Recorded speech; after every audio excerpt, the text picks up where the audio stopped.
Okay, I am live. Let me know if you guys are reading me through. Give me your energy. Let me know that this is working. Hoi hoi, hi. Everything all okay? Everything all smooth? Hello? Okay, things are all good, I guess. So, let's go ahead with the intros then. Hello everybody, this is Vanguard. I am the captain here, and welcome to what perhaps might be the world's first, but I cannot be sure, at least for Vanguard wise, the first ever deck rebuilding live stream. So, it's what it is. The thing's in the title. It's a deck rebuilding live stream, and if you guys see from the picture, which I will now switch the screen.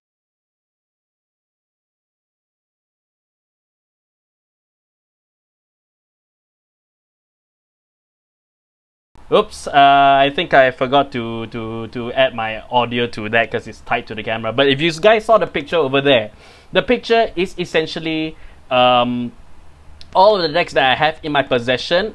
Most of them I actually currently own right now, and these are legitimate decks, and these are all legitimate builds that I have right now, and I'm gonna do my best to go through you know, as much of it as I can, but definitely this is not going to be within one huge live stream. Hello everybody, good to see you guys. I'll see if I can greet you all individually. I have Alicia over there, hi. Shizaku's over here, AOTL, Atari Vanguard. Starik Kun, hi there. Delwitz, hello.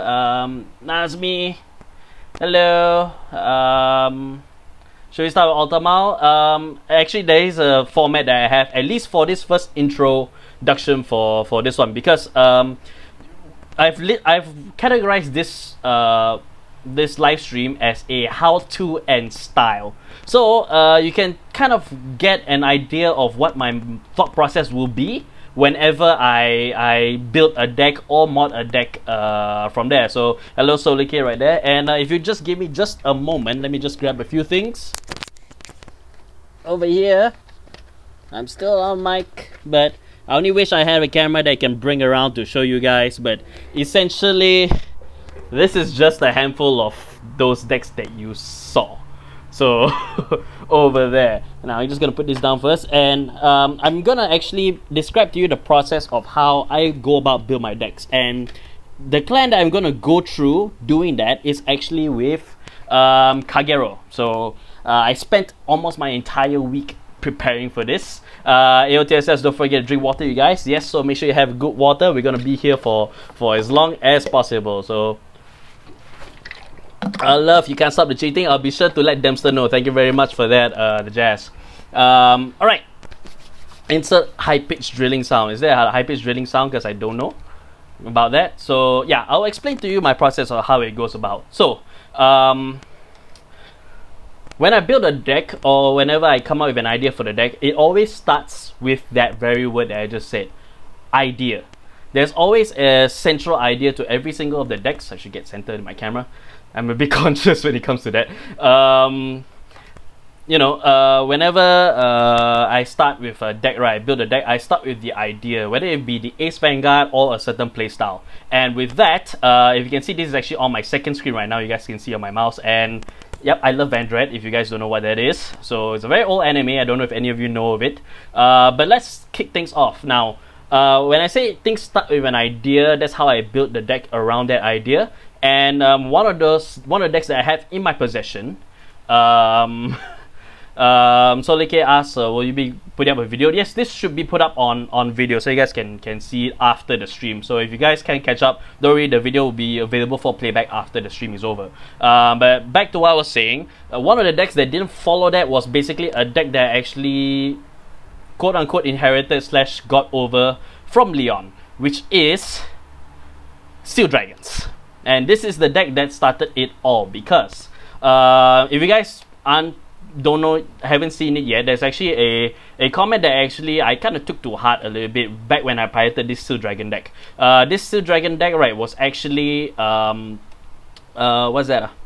this Seal Dragon deck, the person said that my deck was all over the place. And if you look at it right now, I position my camera so that it looks like as if I'm looking at it right now. If you look at it right now, it really is all over the place. I mean, just look at the Great Tree lineup over there. Yeah, so it's very messy, and this is what kickstarted the idea of me needing to actually reanalyze all my decks and making a live stream out of it. So I actually want you guys to actually kind of join me in helping me figure out what I can do with this deck going forward, and what can I do. What does this deck look like, and what doing it going forward. Yes, holy moly messy. So standard triggers, lol. Standard triggers, yes.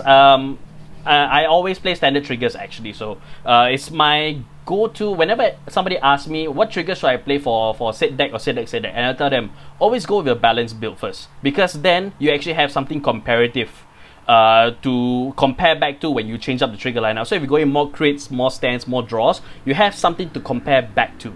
So that is the general idea of how you know you should go about developing your triggers and understanding why you're playing these triggers. Don't go straight to the whole, oh, I'll just play 12 criticals and end my opponent down there. That is not wrong to do, but that's not the way I like to do it, because it just takes the element of fun. It just means I just want to beat up my opponent, and that's just not how I want to do things. And all my decks are all designed with the idea of fun. When I play this, I want to have good fun for that. So I start off with balanced triggers first, just to see what I can do with it, and just kind of like, you know, adjust from there, so I have something to compare it to. So High Dark Ritual, yes, Seal Dragon. So let's get started right now with the analysis, and we'll start off with Seal Dragons. Let me bring this up for you guys.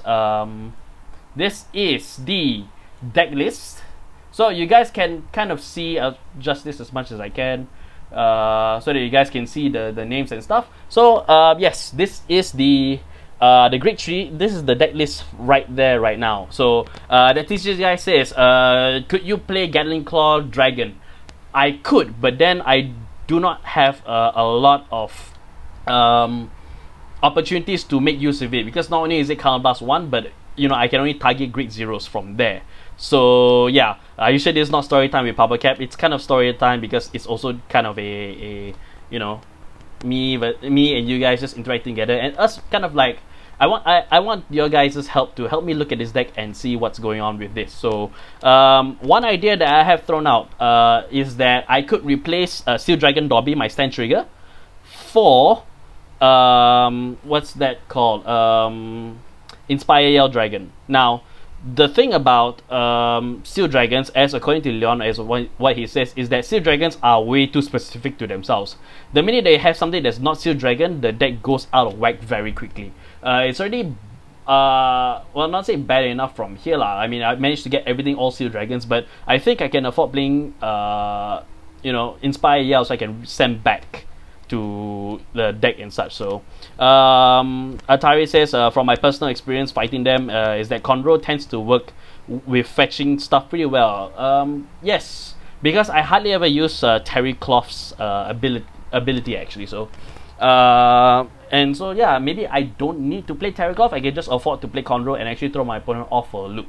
It's not going to the damage zone. I can just pretty much use using Counterblast 1, retire, and just fetch a Grade 0, a Grade 1 or 0 for that matter. So I can fetch Bird's Eye, Doskin, which I especially need as well. So maybe yeah, that's a good example from there. I'll just write that down here somewhere. Make another notepad from there. Oops, you guys are seeing that. Alrighty. So yes, I shall make. Hang on, Seal Dragons, Conroe as first Vanguard. But what do you guys think about, for those that know Kagero, what do you guys think about replacing my stand triggers for Inspire Yell? Would it work better than Dobby? Somebody says Inspire Yell is a pretty nice choice actually. I kind of agree, and it helps me with the draw as well, and send back a stand trigger back to the deck. So that's one of the ideas going forward from there. I think one of the biggest questions that I need to ask myself, and you guys can also help me answer for that matter, is which direction for Seal Dragons should I go? Should I go with the one whereby my opponent's grade 2 stay on the field, or do I wipe them out? With so it's basically a choice between Georgette and Blockade Inferno. Draws are better than stats, says the Jazz. Generally yes, but Inspire Yell does give me a draw, so I can treat it as a pseudo stand trigger, and I can have it sent back to the deck and work as a stand trigger. Pseudo draw trigger and stand trigger. So there. Looks like I'm useless. I'm a Dark Zone person. It doesn't matter where you are from. Any input that you guys give, I will definitely would listen and take advantage, which is why I have the chat. You know, I have the chat on the screen right now, so you guys can see what you guys are saying and what everybody posts stream. Will be able to see what's going on from there. There's one thing that I do want to show you guys, and that is right. I think there was a comment that said that it was on the Zero of Dragons video that I did, which is the one whereby I kind of like let you guys that I don't need a Zero Dragon to play Vanguard or to beat people with. I'm doing just fine. Somebody actually said that you should work with manpower over instead of, you know, money power instead. So it's not the value of the dollar that makes this deck, it's actually the value of the work that you put into it, which is something that I agree on. So don't know about English Kagero too well. We have a different format here in Italy. Yeah, that's no problem, but generally all Kagero is the same skill. So even if I speak Japanese, even if I speak English, play Japanese, play English, the idea would still remain the same. So that's okay if you're not a Sentry guy, no worries about that. No heals, my heals is shirting over there. So I played Steel Dragons before, and I think the 2 stands are enough, and tried to use 6 draws. Okay, that's something I can look into. Love your channel, me so much. Me and my friends made our own group Vanguard channel inspired by you guys. Oh, okay. And I don't know if we were doing the G zone or not, but I've seen some people use Zingerberg very well in this deck. I've actually used Zingerberg in this deck, and it was very fun to use Zingerberg in this deck. It's quite a challenge to actually make Zingerberg work in a Steel Dragons deck. So yeah, it is quite fun from there. And I use Magalanka as well, no problem for that. Maybe take the Narukami route. 4 crits, 3 stands, 5 draws, and 4 heals.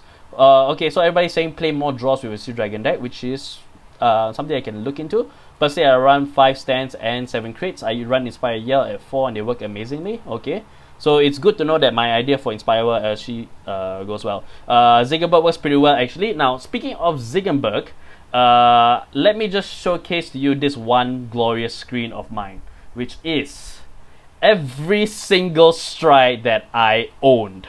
This is, well, not all of it is mine, because at least the Gear Chronicle stuff belongs to Leon, but I'm holding on to that for now. But from Royal Paladin all the way to Create Elementals, these are all the strides that I personally own. This is not me showing off, this is the stuff that I managed to get just to get my decks working, and it's also what inspires my idea of, hey, you should work with what you have instead of, you know, going out to get them. And wow, yes, I did get a lot of this stuff, but yes, recipes budget. But yeah, this is all the stuff that I have and currently use in my decks. And you can see there is even some that retired, which is why there's so many of them in that one clan that I had to retire some and put them away because I'm no longer to ever use them ever. So these are all my G units. This is all my G zone stuff. Now let's scroll up to Kagero, and now for Kagero wise, Steel Dragons, I have a what's that? Well, I have 2 flat arm Zingerberg. Now, take note, I only have 2 Zingerbergs. I never got 4, and I don't think I'll ever get 4, not unless the opportunity rises up for me to be able to get 4. But I only have 2 Zingerbergs, and I'm happy with just working with 2 Zingerbergs, which is actually quite fun to use them. It makes them much more tactical from there. Steel Dragons wise, I have 4 Cross Origins and 4 Granite Cross. Now, I like Granite Cross, I like Cross Origin as well, but Cross Origin, yes. How do you play Ace with no Overlord? Yes. How do you play the Ace without Overlord? So you're better off playing Zingerberg. So S stands for Strike, which Caps definitely have a lot. Yes, I do. Smile, sweet, sister, sadistic, surprise. So yes, those 2 are the ones I've been reaching for, but I need to get your opinions on stuff, because I've had my doubts with Cross Origin comparative to, say, like Zingerberg and maybe even Titan for that matter as well. Because Cross Origin requires that my opponent actually calls out his grade 2s. How many boxes do you buy to get a good Ace card? That depends on your luck, honestly speaking. So if you can go as little as from 1 pack all the way to maybe you need to buy a few boxes with your friends in order to get something worthwhile. So Daniel Infernate say, if you guys were in Australia, I totally asked to play with you guys. I have 52 decks built at the moment with G-Zones in front of them. Okay, I own 40, so yeah, I will not try and challenge that, and I encourage you guys to discourage you guys not to go as far as I have. So 40 decks is not there. Angelo Cortesa asked for a shout out. Hello there, Angelo. Okay, so yeah, back on topic. Cross Origin compared to, say, Ziggenberg. Cross Origin, as I was pointing out, his skill was that I get to retire as many as I want, but then I need my opponent to call 2 Grade 2s out. So if I do drop him, that means that I'm going more towards Blockade Inferno. But if I do continue to play him, that means I'm playing more towards Georgette. So if anybody has any opinions on that question, what do you guys think? Between playing great empty field and combine that with Zingerberg, or do I go straight to just playing Grade 2s from there? So I struggle 1 Italian, 1 English, I go Fox decks. Okay, this is a lot of people. Yes, there is a lot of people over here, which I'm glad you guys are looking forward to this. And if you guys like this enough, I might do a second one as well. So is it good to play Steel Dragons nowadays? I'm not gonna speak on a competitive level. I'm never going to speak on a competitive level because I don't play these decks competitively. But in terms of funness, yes, they are very fun, because when your person calls out a Grade 2, right, it might be a Grade 2 they can use, but your opponent has to decide whether it's worth it or whether it's not worth it to call the Grade 2, because if you do call the Grade 2, you give the Steel Dragon player advantage from there. So Zingenberg played more. Okay, Zingenberg is a bit more viable, I would say. So I guess that will mean that, with this out of the way, which means that Blockade Inferno, probably gone. I will take out Weathercloth as well, so I'll probably stick to like 4 Georgettes and maybe Seersuckers as well. Or maybe I'll just play 1 Blockade Inferno in case I can do something fun with him. So maybe that's an idea. So Steel Dragons might be good against Asha. It might be, but it's give or take from there, because remember, your opponent can still do stuff if they call it down. So I think it depends on your opponent's situation beforehand. I would say that you won't know what your opponent is. If I knew who my opponent is, then I can easily design a deck around it. But if I don't, then if I don't know, then it just comes down to what is the biggest strength to play. Give my opponents Grade 2s, or don't give him any Grade 2s to do anything with. So that's the decision. So there. Yes, I've seen the new Asha. It's okay, but I'm not gonna go deep into it, at least at this point in time. So right, so it's Starbucks. I have a good story once. I actually wanted to buy Dragon King's Awakening box, but I accidentally bought the Japanese one, so I canceled my Uber and ran back to the store to get the English one. Okay, that's funny. So yeah, this is one of the decks that doesn't follow with my ideas of you know, how I build a deck. Let's go to one that does, which is, I think I can scroll from here if it's possible. If not, then I'll just close it down and just reopen it again. There's one deck which is built with an idea in mind, which is, you guys might have seen this before. It was made famous in different fights. Oops. Oh yeah, I can scroll. It was made famous in different fights video, which is the Vanguard Olympics, and that deck is over here. This is a Blaze deck without Blade Master. Well, it's Blade Master in there right now, but the idea was that this deck needs to function without it. And before the Blade Masters were in there, there were actually 4 Vortex Dragons. So yeah, there are 4 Vortex Dragons in there, and the idea was that to pop off Hyako and use Blaze to make up the turns that you're not popping off Hyako. So are we friends with different fight? Yes, we are friends with different fights. So how many members do you have in total in Crossbow Vanguards? About 10 to 12. We've lost count. We don't really give a count from there, but basically anybody that you've seen on our fight videos is a member of Crossbow Vanguards, unless they are referred to as a Regard. So yes, this is a deck that I built with the idea that I am going to use Vortex Dragon's skill for free. That is how I start when I build decks around it. So as you can see here, this replace all the Blade Masters with Vortex Dragon. And yes, so as I mentioned, AOTL is not a crossbow Vanguards though. Unless I state otherwise, all the fighters, at least the fighters, are all members of crossbow Vanguards. AOTL is not. He's a rear guard that that's frequent the shop, and we always see him every day. So I decided to bring him up to go from there. So, and Blaze is fire. Yes, I get the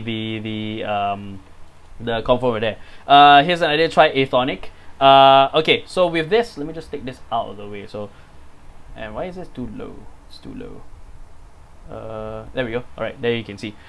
I can try Athonic, but here's the thing. Yes, only one Airmo PG. It's either him or Bari. So yeah. I don't have a 4th Reyes, so I'm not gonna go out and get a 4th Reyes. So he'll do just fine from there. I am gonna take out Vortex Dragon from this deck. So yes, AOTL, I can understand why people keep mistaking for Mirror Crossbow Vanguards because you were in our videos. As I mentioned, AOTL is a rear guard, and he's just there on the side to commentate on the videos and just give us a fresh perspective on the fight. So yes, let's just lay that the law. Let's put it to rest. I don't want to address it back. Remember back when Vortex Dragon was OP? Yes, I remember back when Vortex Dragon was OP. I tried months to get this deck working, and then when Blaze comes out, the deck actually could work, and it was super fun to play. But I am going to take out the Vortex Dragon out of it, and I am going to I'm actually going to be replacing him, Hyako, and make this into a proper Blaze Kagero deck. So the Grade 4 lineup is not listed here. This is just the core deck itself. As I mentioned, if you want to see the strides are all here. This is all the strides that I have available. So yeah, and then 9 Grade 4s in there, Grade 3s in there. I can't see from here because my TV is blocking the thing. But yes, I do have 1, 2, 3, 4, 5, 6, 7, 8, 9, 10, 11. There's 11 of them in there. So the Grade 4 Novel, I do not own Grade 4 Novel. So before you start raging, please do note that I do not own every single card in the world. So yes, this is what I have, and I like to work with what I have instead of going out to get what I want to get it. So with a focus on Blaze, I suggest Marcel. Yes, I could replace Hyako with Marcel from there. I can also take out Shinsen as well because it doesn't seem much. So Grade 3s. Was it Grade 3s? There are. Is there 9 Grade 3s? Oh, sorry. There's 9 Grade 3s. Yes, that's correct. Because there's 2 Blazing Flares in there and 4 Vortex Dragons and 3 Cruel Dragons.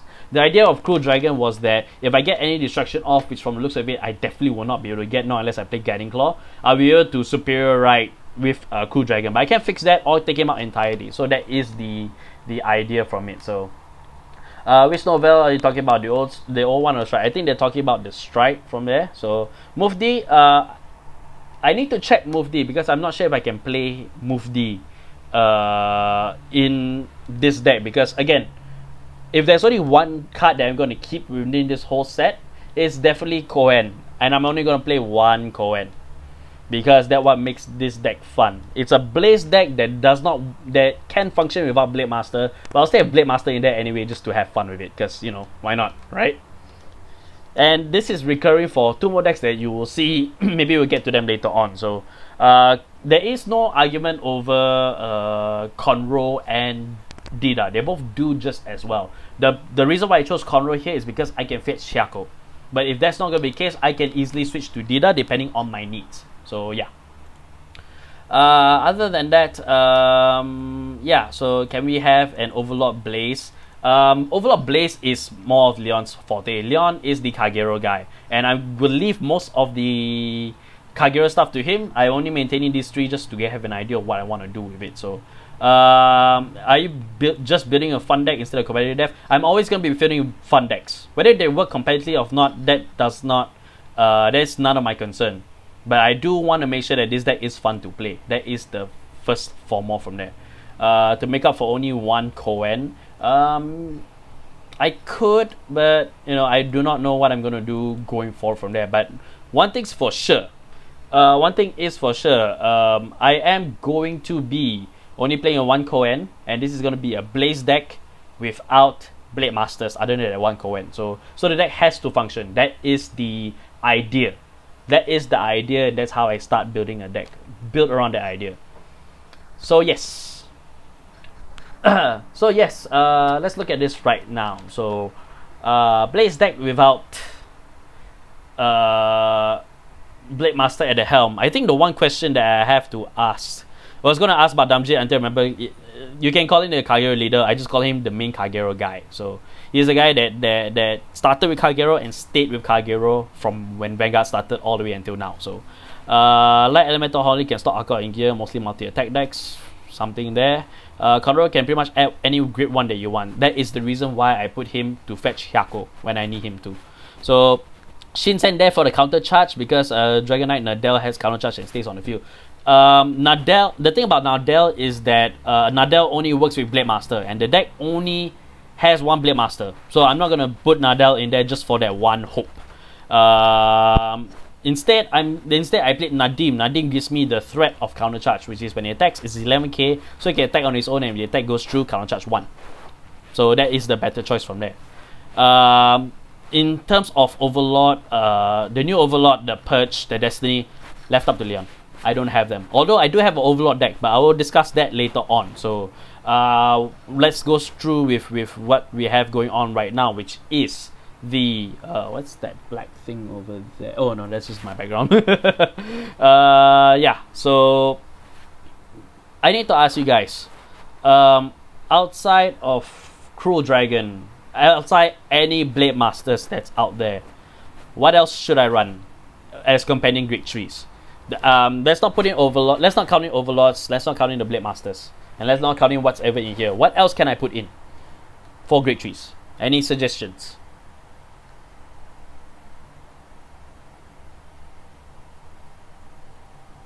Because if you guys have seen the fight video that I did with this deck against Link Joker, I'm able to get Cruel Dragon to work. Cruel Dragon is nice for his limit break, which is actually no problem. So Heroic Saga, Jargo, Heroic Saga Dragon can work. I used to play Heroic Saga and I can still play him right now. So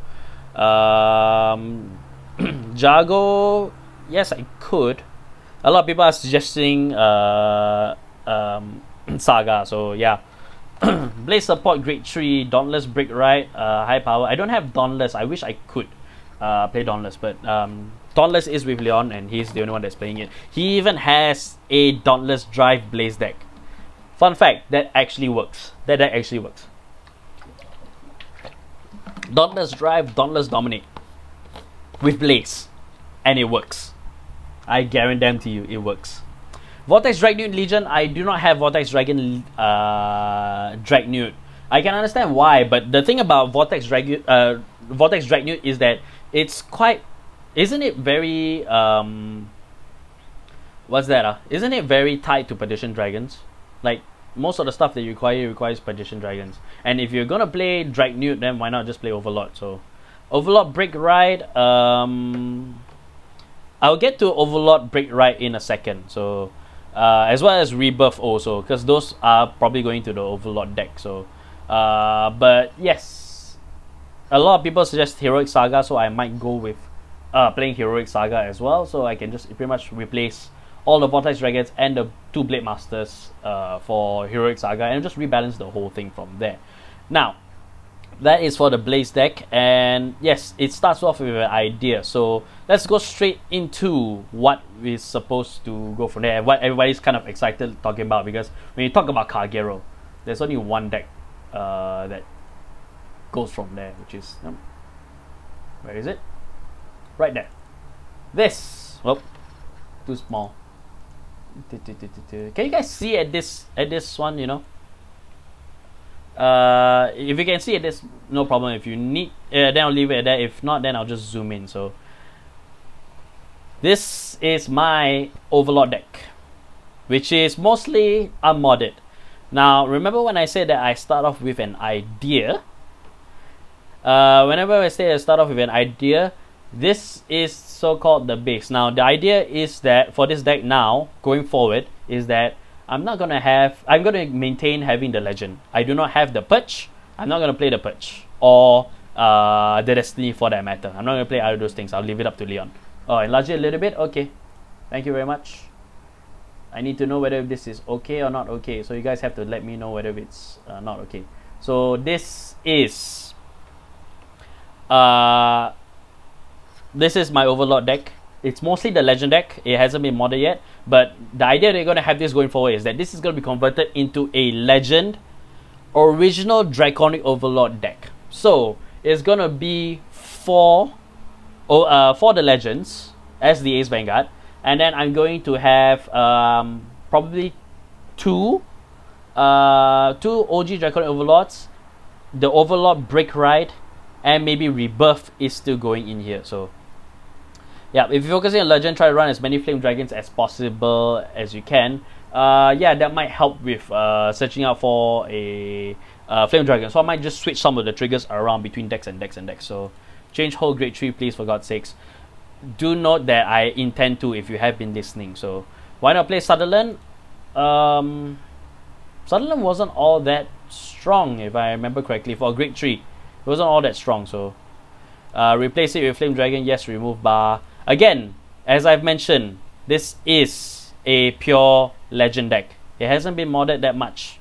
Only the 2 Spherical Lord Dragons because I haven't had time to sit down. So Protect Orb, Draconic Burnout. So, but I do want you guys, I do want everybody to be on the same page on this one. I will get comments and rares from GPT-13 for the Overlord stuff. They are going to go in there, they're going to replace a lot of stuff. But the idea that you guys have to know is that this is the Legend deck with 2 Draconic Overlords, 1 Draconic Overlord Bedrite, 1 Rebirth. And it will be modded with some of the stuff from GPT-13, and the strides is probably going to be Draconic Overlord the Ace as well as Zingerberg from there. So play Draconic Burnout if I can get my hands on them, if I can. If not, then I have no hope for that. So fun fact, my real name is the same pronunciation of Wyvern Strike, Tejas. So okay. Oh, so that is your real name. Okay, I got it. Burning Horn Evolute. So why use the Intercept 15k? Again, as I've mentioned, this deck is mainly a Legend deck. It hasn't been modded yet. Not that much because I only have 2 you know, Spherical Lords, but that's it. I haven't looked at this deck in a long time. So maybe place Armor of Dumjit. I might not be able to get my hands on Dumjit, but if I can, I will. The Legion, I do not have Draconic Neoflame. I have that all up to Leon, so that's the thing. So okay, so in the event that you write the Rebirth, you want cards that you can activate the skill sword before the Rebirth's limit break. Yes, that is a good point. Add the Seal Dragon's Heal or Mother of Dragon. Yes, I probably will switch it out. That much is certain. So Monica is okay. I like Monica a lot. So I'm probably going to keep her because my grade 3s are going to be Flame Dragons. And the idea is that with Monica behind, there's a 10k booster for a 16k Draconic Overlord. That's the idea. So would you play with Gatling Claw in this deck? I would play with the Dragon Claw. That's no problem. So at least you need to change the Midnight. Yes, my suggestion would be Draconic Overlord the Great, or you need something cheaper, you can go Rebirth. Yes, that is the idea, which is why my grade 3 lineup is kind of set because that's the idea. As I've said on the top of the show, whenever I start building a deck, I always start with an idea. And the idea for this deck going forward will be for the Legends, 2 Draconic Overlords, the original one, 1 Draconic Overlord Bedrite, and 1 Rebirth. So if I do right up to Rebirth, the idea is that the stuff that I'm going to play needs to be able to kick off before I use Rebirth skill. So yes, I already said I'm going to play the original Overlord. So if there's Shadow Paladin live stream, I'll be so much better at this. If I can get to Shadow Paladin, so I have a lot of decks going forward. This is only 3 out of... This is only like 3 out of the 40 that I have. And we've only been at this for about half an hour. So yeah. We might be able to reach there. We never know. So there's a lot of decks to look through. But yes. Other than that, with everybody saying changes to Flame Dragons. Okay, so I'll keep note of that. Changes to Flame Dragons. The OG one wouldn't hurt if you accidentally write it. I mean, it's 10k base. No. Draconic Overlord, the OG Draconic Overlord is 11k base. So yeah. I don't know a lot of cards in Kagera, but does the Strike Fodder for Overlord can search for Overlords? Yes, it can, as long as it has Overlord in its name. Waiting for Bad Sister? I'm sorry, I do not have Battle Sisters. I do not own Battle Sisters. Damsel owns Battle Sisters. You're not going to see it in this stream. Because the timing can be used before the limit break. Yes, correct. It's a must keep. So I think the card's name is Draconic Gaias or something. But it's a great one with the skill so blast 2 and the rest, and then when you're normally in the same column, it gets a critical. The thing about Draconic Gaias is that then Soul Blast 2 is expensive. And you can't pop it off that often. Probably only once, maybe twice, if you can get a Soul Charge in. Which means that I cannot play Gatling Claw. I have to play Art Peak, the Sea Dragon Art Peak, to move into Soul. Would you add one more Monica? I could add one more Monica if I think I need to. So I do want a back row Monica so that they're all 10k boosters for all my Flame Dragons in front. So okay, when I was at AFA, I was playing Vanguard with the staff. I saw the staff playing the old Overlord and Destiny. Does that fit together? Yes, it would. Because the Destiny will take the Ace Vanguard. It's basically the same as what I was talking about here. The fact that just replace the Legend with the Destiny, and then the OG Overlords from there. It's pretty much the same idea. So yeah, Musketeer, I do not own Musketeers. In fact, if you want to know what I have, do look back at the photo that I posted on our socials with though every single one of those Ace Vanguards represents a deck that I currently own or have in possession with. So do take a look back there. So there's some real suggestion of replacing set of crits with those counter charging units. I don't know. Fire Chase Dragon, 2 Flame Dragon criticals, 3 up picks, 4 Gatling Claws, 4 Flame Heals. So it's a 6/6 deck with no stands. Well, this is an 8 crit deck, so yeah, I can play 6/6, that's no problem. This deck is a bit more on the aggressive side, and I can tone it down by getting more draws from there. I plan on playing Dragon. The Draconic Burnout might be good to put back Great Trees. Yes, that is true, so I might have to look into getting him at some point, although it might not happen anytime soon. So the 10k vanilla trend is in Japan, the Great 2s. I could play him, but I'm not playing competitive. This deck may never see the light of competition, and I doubt it will. Do I plan to play the Purge in the future? If I do get my hands on it, I might play him, and he'll be a great addition to this deck in terms of strike. So yes, more 12k attackers perhaps, potentially, but I have to see what the 13 stuff has. So in order for me to actually properly go forward and look to that. So so yes, other than that, Burning Horn, yes, I can play Burning Horn if I get my hands on him. So I need to ask Leon for a bit of stuff, but we see how we go forward from there. Now you guys know how I build my decks. This is how I start building it and how I go forward, improving the deck as well. I stick to the idea and I build around that idea, which is where I'm gonna go. So let's get into some of the other decks that we want to look at. Quick vote. Which clan do you want to see? And I will see which one is the more popular one within the next minute or so. So yeah.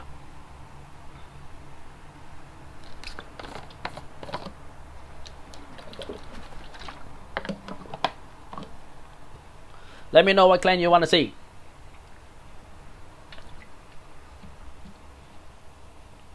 Angel, Royal Paladins. Royal Paladin because gear is fun, and because gear fun is hard besides Tiger. I can show you a fun gear without being hard. So budget Luard, says Shizaku. Brave. Have you tried playing Kagero Great Tree Vanilla in your Overlord deck? Kagero Great Tree Vanilla. I can't remember what his name is, but no, he's probably not gonna go in there because I want to keep my Great Trees full Overlord from there. Arc of Force, I do not own Arc of Force. Loat, Spike Brothers, I do not own Spike Brothers. I do not own Grand Blue. Genesis, please, actually Amaruda. Okay, that's actually a good one. I might go from there. Can you build Token Rambo? No, I'm never gonna build Token Rambo. So I'm fine with Claret Sword or Diablo or Fun Gear would be cool. I do not own Claret Sword for that. Mega Colony. Okay, there's a problem with the Mega Colony one because the Mega Colony one is stuck at GB4. I do not have the Dark Device stuff in there, so there's not much to look at that, although I will show you.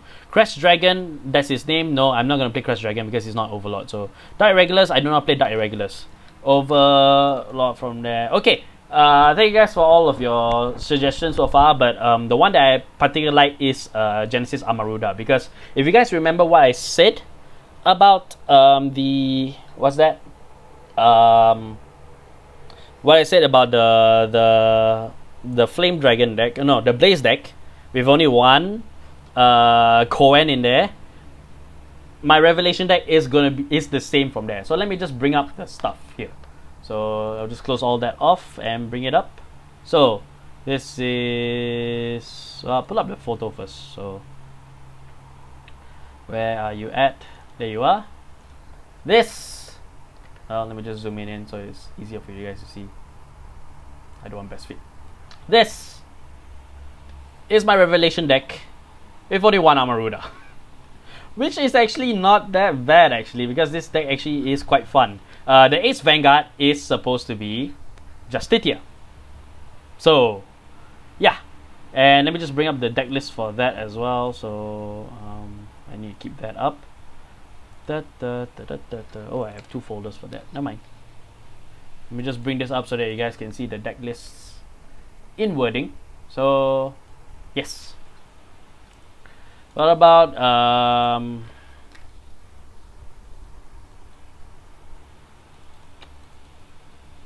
Gavril? Later on, we can see Gavril later on. So, yes. This is an interesting Amaruda because there's only one Amaruda. And the Ace Vanguard is supposed to be from there. Have you built Gopardin Azel? Not in a long time. And I've left all the Gopardin stuff mainly to Brian. So, since he mains Gopardins. Yes. This is my Amaruda deck. And so you guys have a good idea of what strikes I have available. This is Genesis, just right on top. I only have 2 Demeters. 2 Dions. Well, 2 of them are retired from here. But basically, I think the ones I want to see is that I have 3 Ishtars. I only have 3 Ishtars. Playing draws is not a bad thing to play draws. So, and they are quite nice to happen. So bigger hand size means I got more to guard. Ishtars, Pallas Athena, Mythical Hellbeast, Fenrir just to flip, just so that I can use the other grid tree from there. So yeah. Yeah, so these are all the strikes that I have here. So I'll close this round for a round and start reading some stuff. The first play that I try, I use 12 draws as Amaruda likes hand resources. The second I'm using right now, I use 8 crit 4 draws, 4 heals. With Justitia, you want as much so as quickly as possible, but since you're focusing on Revelation, that's very, very tricky.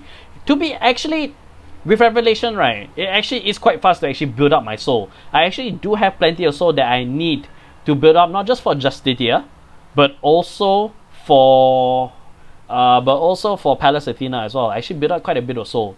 With this build, I'm very aggressive with my soul charging through Revelation, and it's actually really, really good for that also.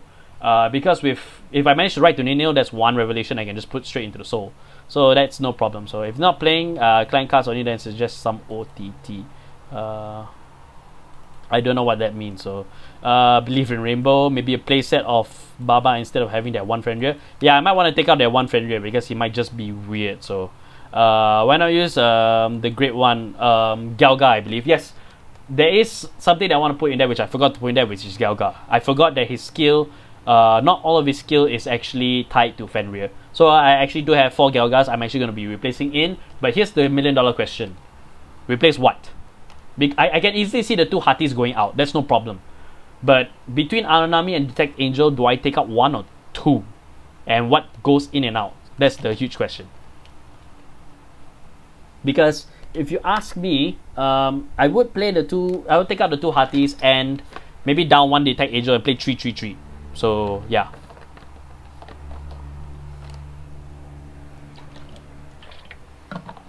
For Justitia, I don't know. I believe you have no problems with Soul. Justitia is okay. If you haven't checked Justitia, that'd be troublesome. As you run 3 Ishtars. Yes, it would be. However, that's not a huge problem for me. As I mentioned, I can probably take out Fenrir and just put in Spava again. So just take out 2 Hatis for Strike Fodder. I could play Skull. But the good thing about Revelation is that oh yeah, I know I could play Strike Fodder, but then again, where does Galga come in? Where can I put Galga? Each one of each Awanami and Detect Angel goes out. Oh, hi Dempster. Surprise! Yes, there you are. I like that you play Vanguard for fun. I don't really like all those competitive players. Yes, the point of the reason why we start up is because we wanted to showcase Vanguard for fun, as a game, not because you know, we're using it to showcase just how strong things are. We want to make sure that people remember that this game is supposed to be what it is, fun. So 7 grade 3s instead, probably. I could go down. I don't know. I mean Oracle, because you said you build so easily. Yes, I do build so very easily, and playing Galga with the Revelation ability does not take away from that. So yes, I could take out 1 Detect Angel and 1 Awanami. So OTT means Oracle Think Tank. Yes, we know what OTT means. Play the brick, right? Which one? Because there's three. There's Metis, there's Himiko, and there's also Angelica. Which one? Is it a good idea to play 4 Kotonohas? I'm just at that point in time I was actually trying to up my count for. Oh no, I'm not playing that. Yeah, so I can play 4 Kotonohas because multitask angel doesn't do that much for me. So this is Plotard. Oh, okay, Angelica. She has the soul charge. I need to look at the skill. Give me a second. Let me just quickly look it up. Oops, you guys are seeing the stream live. Let's see. Regalia of Wisdom. Angelica of Wisdom. Her skill is that when you break right, you soul charge. If you do draw 2, soul blast 3, draw 2. Soul charge. Kotonoha gives pressure. I'll take down 1 Senri. Yes, I could down 1 Senri for that. So Kotonoha is very strong. I like Kotonoha a lot. So if you consider break right, Angelica will have the advantage of drawing. Yes, and the problem is that she doesn't have Revelation. I'll be in the same boat as Justitia. Now I'm keeping Justitia in the deck because it scares Link Joker players. Oh, I'm up against Genesis. Cool, I'm gonna lock them down forever. Hi, Color Blast 1. Unlock 1. Oh hey, it's an important one I need to unlock. Wave. That's the idea. So how long will the stream be? As long as I can go. So I don't know how long it will be, but you guys will be able to watch back, no problem. So how many expectations for a new DI Gastille? None as of yet. It's easier for us to see when he actually is announced rather than speculate from there. Who's the Genesis Grade 3 who lets you draw 1 and soul charge 3? That is Fenrir. And this is not going to be a Fenrir deck because Dempster is Fenrir and I forgot your name, Amaruda. So I'm just going to leave him to do that. Well, this is just my own version. So do you use a tire in your G zone? Oh, tier. Do you use tier? Yes, I could use tier in there, which helps with the soul charging. If I go from there. Do you plan to build Dark Irregulars Armon? No, I already have JJ for that. JJ already built Armon already. So Fenrir doesn't draw. Oh yeah, no, Fenrir doesn't draw. Shizaku is correct. He lets you call out a unit. So it's a break ride. I think, okay, there is one that soul charges 3, which is actually Metis. Metis is a break ride that when you ride over, you soul charge 3. Draw 1, I can't remember if there's a draw 1, but I know that I'm not too certain if Himiko lets you draw 1 but you soul charge 2. So that one I can't remember. Tier is a good combo for Kotonoha. Yes, I do agree. I prefer putting Nina at 3 because she makes your grade 2 game a lot better. Yes, I could up it to 3 if I have a third copy. So 4 Amarudas for God's sake. Tong Dong, I'll let you know one last time. I am only playing 1 Amaruda. Please do listen to the stream, otherwise I'll be forced to ban you from the chat. Because I've mentioned before, this is my deck rebuilding stream and these decks are built for fun. And I'm building this deck straight for fun with playing only 1 Amaruda. If you can't understand that, then please, I suggest that you leave the stream because you're just going to get angry. And I don't want you to go through that anger, so just leave the stream. Throughout the stream, are you going to only focus main deck? I'm going to go through as much of my deck as possible. So, Minerva. I forgot what Minerva did. So,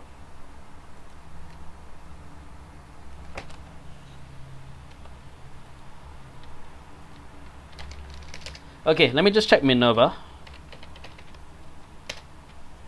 What does Minerva do? Okay, Minerva. She's better used in a Regalia deck, I would say. Color Blast 1 and Soul Blast 3 and choose 3 Genesis units from your hand and discard them. At the end of the battle, this unit attack, restand. And it gets plus 5k.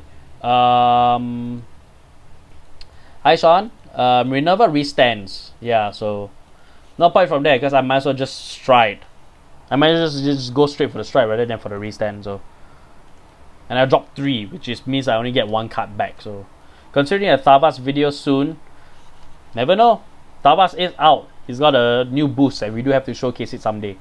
So yeah, Unfortunately, I do not play Thavas. I left that to Dempster. Most of Arco Force I left to Dempster. If not all of Arco Force I left to Dempster. So yes. So yeah, you guys can kind of see this is more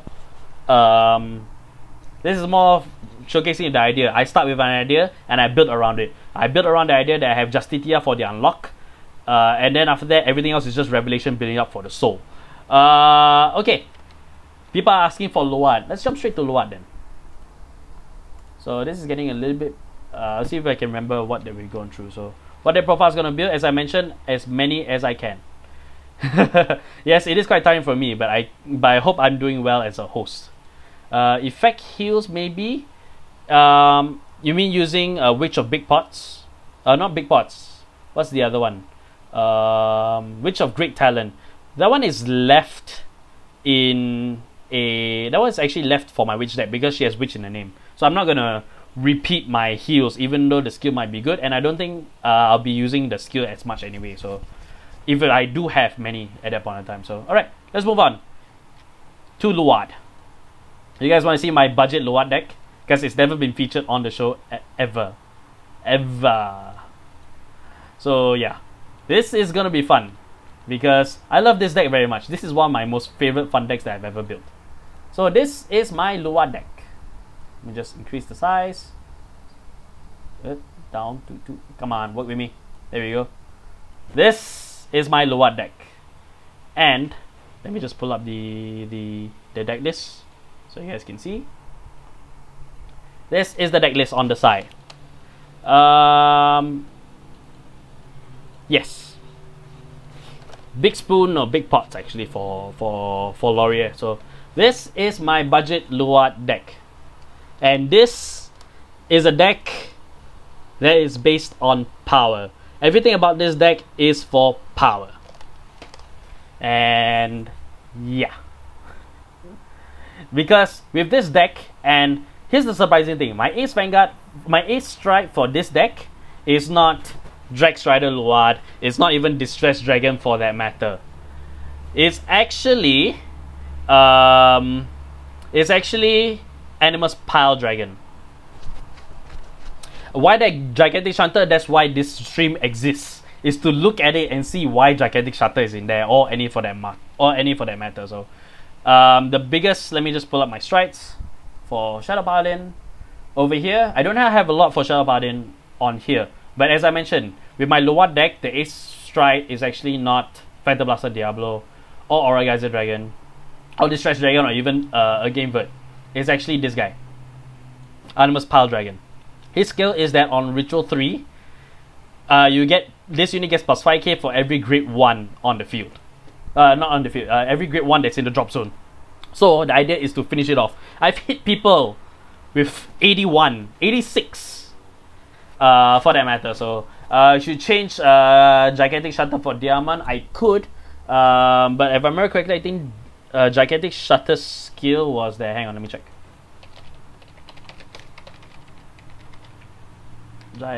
Gigantic. Oh, not gigantic. Gigantic.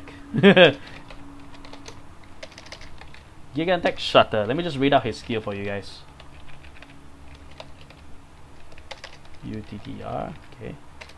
What is that? Gigantic Shot Putter. What the hell is that? I'll take a look at it another time. Choose to every regards and retire them. When this unit attacks, you may pay the cost if you do. Draw a card, counter charge 1. This unit get plus 3k and skill. So he's mainly there. The reason why I put him there in the first place was for the draw. So yeah. Claret Sword, budget deck. I don't own Claret Sword. Jasmine owns Claret Sword, and I'm just gonna leave that to her. So, and JJ as well, but yeah, I'm just gonna leave that from too. This is a budget deck. Yes, correct. All the stuff that you see here is all based off what I could get on my hands on, and most of the stuff actually came from the legend deck himself. So yeah. His is a freaking sack outlet on a stick. So what do you feel like is a Doom Master's name? Q's throwing money for Morfessa. Seriously, I hope someone prints her. Morfessa is too expensive, so I'm not going to go out and get Morfessa. She'll be a great addition. I can replace Leofall easily for her. But I'm not going to, because I don't have the cash for Morfessa, and I don't intend to throw a lot of cash out. At most, any stuff that I could get is either I borrow from the other Vanguards or somebody donates them. But I'm not going to ask you guys to donate stuff to me, because I don't want you guys to do that. So Should I miss a great draw? What's your grade for? As I mentioned, the ace strike for this is actually Animus Pile Dragon. So yeah. Have you built a Gummo deck? Yes, I have built a Gummo deck. Royal Paladin. Why 3 Kanzens though? Is that 3 Kanzens? No, there's 4 of them. Because the one that you see over here, this is MacLear. This is a PG. Before it got this fancy border to indicate that it's a Sentinel, this was the border for Perfect Guards. So Frank Evos for Giva or Neman. Funny enough, I actually did have ideas to put Neman in this deck. So I can put her back in, which is no problem. So Leo 4 plus Belial is actually a good draw engine. Yes, that is very true. Unfortunately, I don't have Belial Owls because they're expensive as hell, and I'm not going to go bother with them as well. So except for the Soul Problem, use DREs instead. What do you mean by DREs? Diamond. Yes, people made point that I should play Diamond. I could play Diamond. So, but Diamond. I think the reason why I never put Diamond in the first place is because Jasmine plays them and she uses it very effectively. So I don't really take that Thunder. It's not about, you know, making use of what's good. I just feel like I'm taking Thunder away from somebody who actually, you know, plays that. So that's why I always like to play something different compared to what other people play. I can play Diamond, that's no problem. I see no reason why I should not play him. But if I can find something else, that'll be pretty good. So yes, Belial Owl is like $32. In Australia, it's $20. Even if it, no matter where in the country, it's gonna be expensive as hell to get Belial Owl. So I'd rather not bother. I'll stick to the Dick Crash Dragons and just call it a day. So, and as for balance triggers, yes, I love balance triggers. Again, baseline to compare to. If I ever decide to you know, if I ever decide to change it up, right, at least I have something to compare to. That's why I play balance triggers from there. Okay. Anybody want to see my Grozny? I could play Grozny if I have any, but I need to check. So they need to reprint it someday, maybe. I don't think they will reprint it. I don't think they will. They'll just print something that's just as good, and then Belial Owl might get hit by the meta ruling. So, but it doesn't matter to me. Okay. What else should we showcase? Let's see what I have in this list. Balance trigger is technically rainbow triggers. Yes, you can use those two words interchangeably. So, okay. I think somebody wanted to see. I'll showcase Royal Paladin for now. I'll show 2.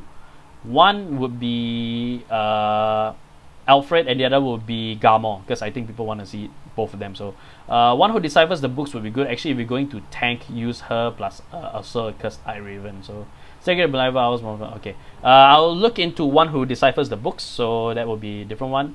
Demovable Castle, Thought Watcher. So from there. So alright, let's take a look at Alfred, shall we? So let's go straight to 2 Royal Paladin decks. The first one would be Alfred. So let's bring up his deck. But I need to keep track of what's shown and what's not shown. So I have a funny story with this Alfred deck. So I will explain to you once I get everything, all this set up. So okay, there we go from there. And now for the deck list for Alfred. Royal Paladin. So this is for Brave. This is Alfred right here. Now, don't get mad at me. He's a Garmor Gold Paladin. He was originally Royal Paladin before he was Gold Paladin. So, okay. I'll tell you a story about this. This one actually has a funny story. This deck, oops, it's not scrolled up. Sorry about that. This deck was built because there was a snobby commenter on Leon's Alfred deck a long time ago. Alfred showcase, no, not Alfred showcase. Leon showcased his Alfred deck, and he put up a deck profile because people wanted to see it. There's this commenter who came onto the deck profile post. It's still there, so you can go back and check them if you want to. He commented saying how his Royal Paladin deck was crap. He went there and said that how it was crap, and saying how it doesn't superior call. There's no superior calling with a deck. And then he decided to post his own build, and saying that this deck is far superior to yours because it's superior calling. Literally everything in that deck is focused on Blaster Blade, and there's no superior calling in that deck at all. I built this deck. in response to that. So more ban-on please. I don't have any more ban-ons. I only got 2. So yes, Hoodie Plus is fun, which is the main reason why I do not play Azel, the Legion to Alfred in this deck, because I think it was pointed out to me when we did the fight video, Hoodie Plus does not work if Azel is being attacked. And just because the Vanguard is being attacked doesn't mean that Alfred is also getting attacked as well. So which means Hoodie Plus will not be able to proc. Which is why I kept Hoodie Plus over there, and I took out Azel entirely. So this is mainly Kill Knight's Alfred with the stride for Alfred as well. Speaking of strides, I'll just bring up the Royal Party once, so you guys can see my Great Force. All of them right here. I have a lot. And because I got 5 decks of them, so yeah, that's just kind of from there. So for this one, very interesting to fight these kind of decks. Yes, it would be. So if you have, you should try Luminous Light Alfred. Luminous Light Alfred, which is that the Legion Alfred? Oh, Alfred Oath. No, I do not have Alfred Oaths. So I wish I had Alfred Oaths. So yeah. Yes, the kid was a bit of an asshole. He tried to prove us wrong by making something that doesn't prove his point at all. So Alfred Exif, I don't have Alfred Exif, so that's why I stuck with Kill Knight's Alfred. So because I only have Kill Knight's Alfred, and Kill Knight's Alfred was actually my first SP, so I have a fond connection from there. So I don't have it. I think it's with Leon right now, but yeah, I do have it from there. Considering sharpness, consider sharpness Knight Paris. Oh, acute Knight Paris. It doesn't have the resisting, and it's preconditioned at some point. If you can go for Romulus, go for 4 Paris too. If I could go, I'll definitely play more Paris from there, but I cannot because I do not have any more than the 2 that you see here, 2 and 1 that you see here. The reason why I would still keep Laura in there is so that I can make my Alfred 11k. So when I stride, I can go from there. So wait, one card is Whiskey. Where is Puppy Masgal? I may own Masgal, but I don't know if I will play him. So I don't know if I will play him. So yeah. There's a new promo where skill grade 1 is called this, and that unit gets plus 3k. I can't remember which card was that. But yeah, so Masgal.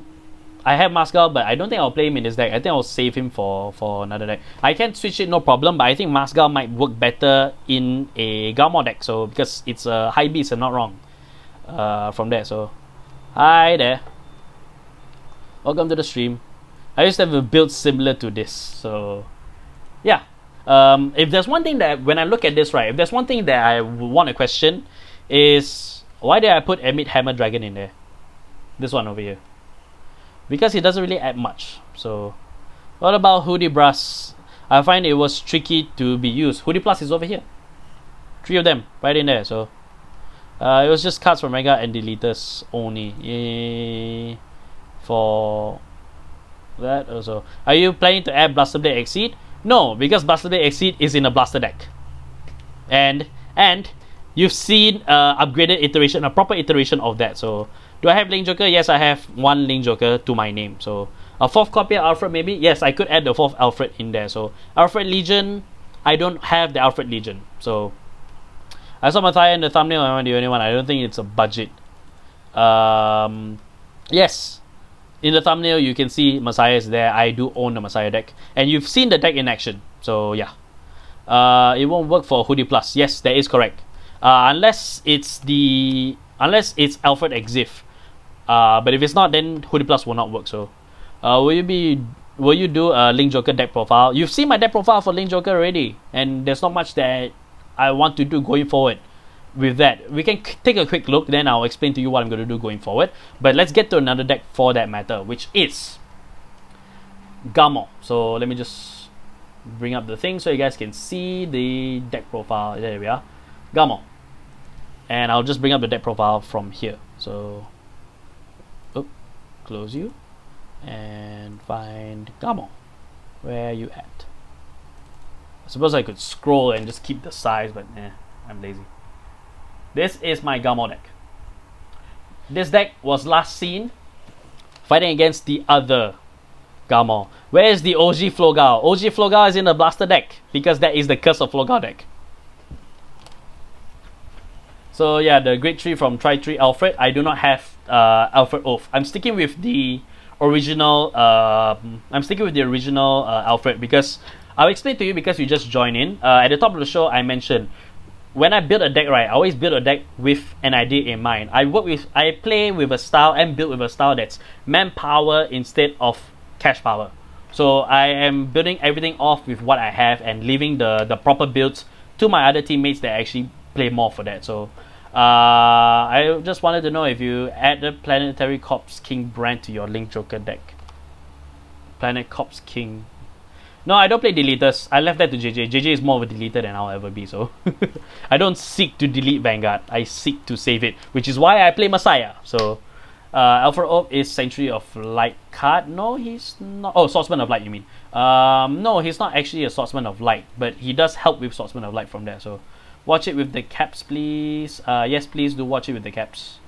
So, what about the GP variant? I don't own the GP variant. If you want to see the GP variant, that will be when Brian comes up with a deck and we put it in a fight soon. So it's coming from there. Yes, this is a Brave Galmor deck because most of the high beast stuff that's really good all have Brave abilities. So yeah. It doesn't delete if I'm mistaken. Well, in any case, I do not play deleters for Link Joker. I play Messiah. Do you think Flagellate Messiah is worth? Yes. Flagellate Messiah is actually quite worth. But also depends on your strategy as well. If your strategy requires that you need the Omega locks or you need the 2 unlocks in a budget Messiah deck,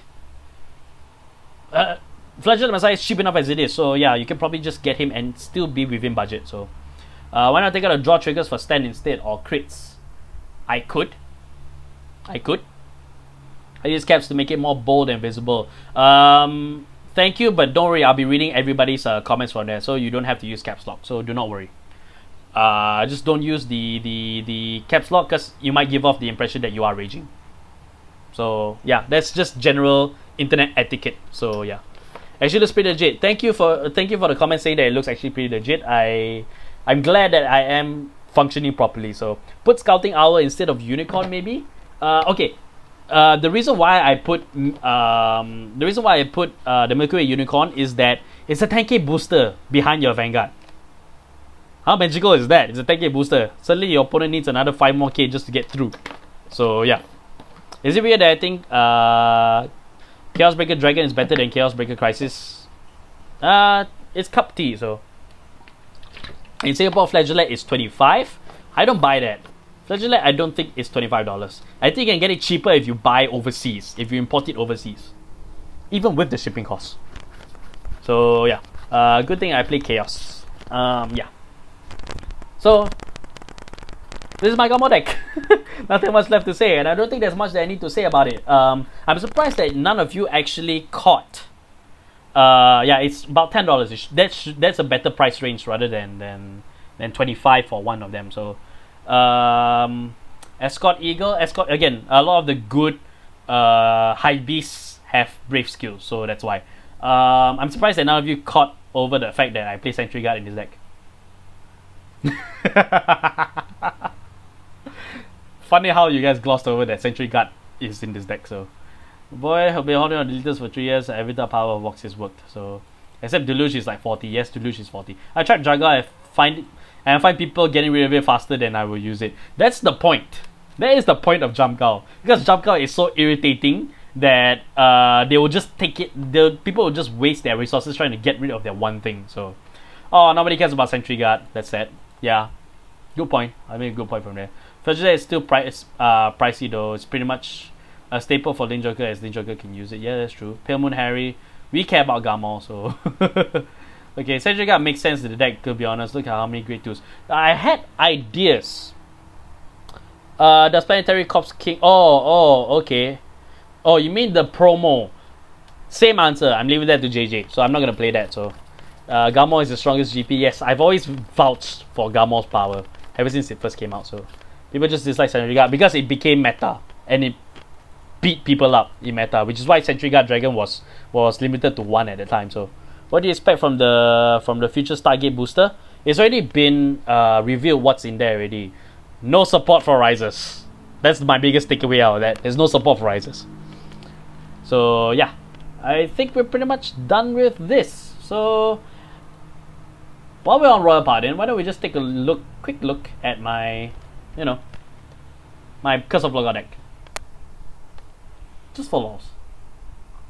So you can see what the hell is wrong with the deck. So when I was doing all this, oh no, that's the Brave one.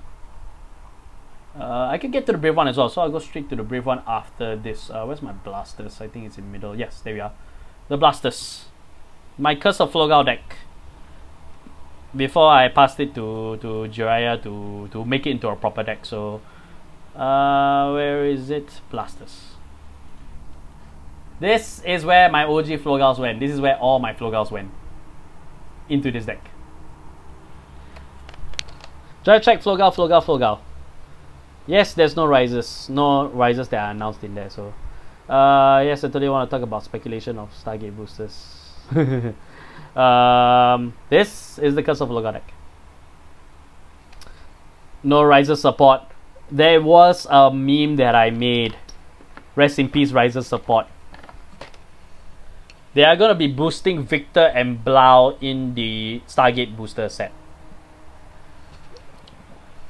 But Riser's not your boy, he's my avatar, so if you send a file or complaint, they're not going to do anything about it, so there's no point. I've tried. So yes, Blaster Blade. This is the Curse of Logout deck. Change Gallatin. I can change Gallatin. That's no problem. Will Ben ever come on? I want to learn how to play spikes. I don't think Ben will come on. So anything that he can teach you about spikes, you can pretty much just pick up from whatever you see in our videos. So unfortunately, Ben is busy with studies. So that's why you only see him very rarely here. Why not take out the Paramours? Paramours? Bruh, I gotta play the OG Tenkate Vanilla. I still use him. I could play the Tenkate Vanilla, that's no problem. Yep. Why Tenkate Great Trees? For what? Ben is a big boy. Lols. Ben is a big boy. But that will never ever change Night Rose's love for him, so in fact that should actually influence Adelaide's love for him. Oh Dempster, if you're still here, tell that to Ben.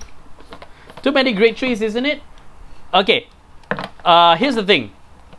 These flasks for great trees, they're actually the new Star Blaster Lewis, and they technically work like grade 2s. Steam crashed. Did it crash? Everybody still with me? Am I still on? Oh, video output is low currently right now. I would suggest, okay, you guys are still with me, right? Okay, you guys are still with me. Okay, that's good. The only decks that plays ZTV Luat, so I would suggest playing Banon. Again, I only have the 2 Banons. So put down Starhawk for Liu. I do not want to put in Liu because I'm not playing Blaster Blade in this deck. Oh no, I am playing Blaster Blade in this deck. Okay, I might play the 2 Lius because I do think 4 Starhawk Trumpeters is too much. But I do want to be able to superior call the units that I need to superior call without going from there. So why don't you do the profiles on your channel? Easy. Okay, not so easy. The reason why we don't do deck profiles on our channel is because we don't believe in telling you guys what you should play. We strongly believe that you guys should have the freedom to choose how you want to play and what you want to play. We have no right to tell you what to play. That is the reason why we don't do deck profiles. We just leave it to the blog because you guys are interested in seeing what's in the deck. And when you do look at these deck profiles, right, if you are going to learn something from it, make sure that you learn something from it rather than carbon copy it off and then just making it off your deck. Because when you read a deck profile, you're supposed to learn something and you're supposed to elevate yourself. Use that as a springboard to elevate yourself so that you learn something out of it. So more Galantines, probably. Why don't you run the Legend deck Grade 3? Which one? Oh, why do you run?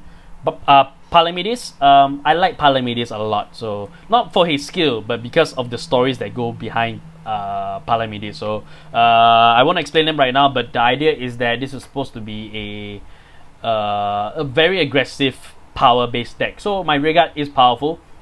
So it's supposed to be flanked by Liu and Palamedes, so that when you strike, right, Palamedes is 21k right off the bat. Combine that with, say, I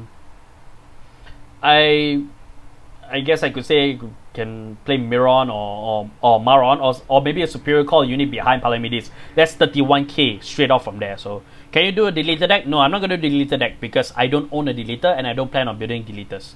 JJ already has a deleter deck, so I'm just going to leave it at that. I do not play all the clans, and I'm not going to build every single deck. The decks that you see that's going to be featured here is the ones that you see in the thumbnail, because those are all the decks that I own or momentarily have in my possession currently right now. So do you think they'll reprint Excelis Messiah just like they did with Amnesty and just like they did with Amnesty?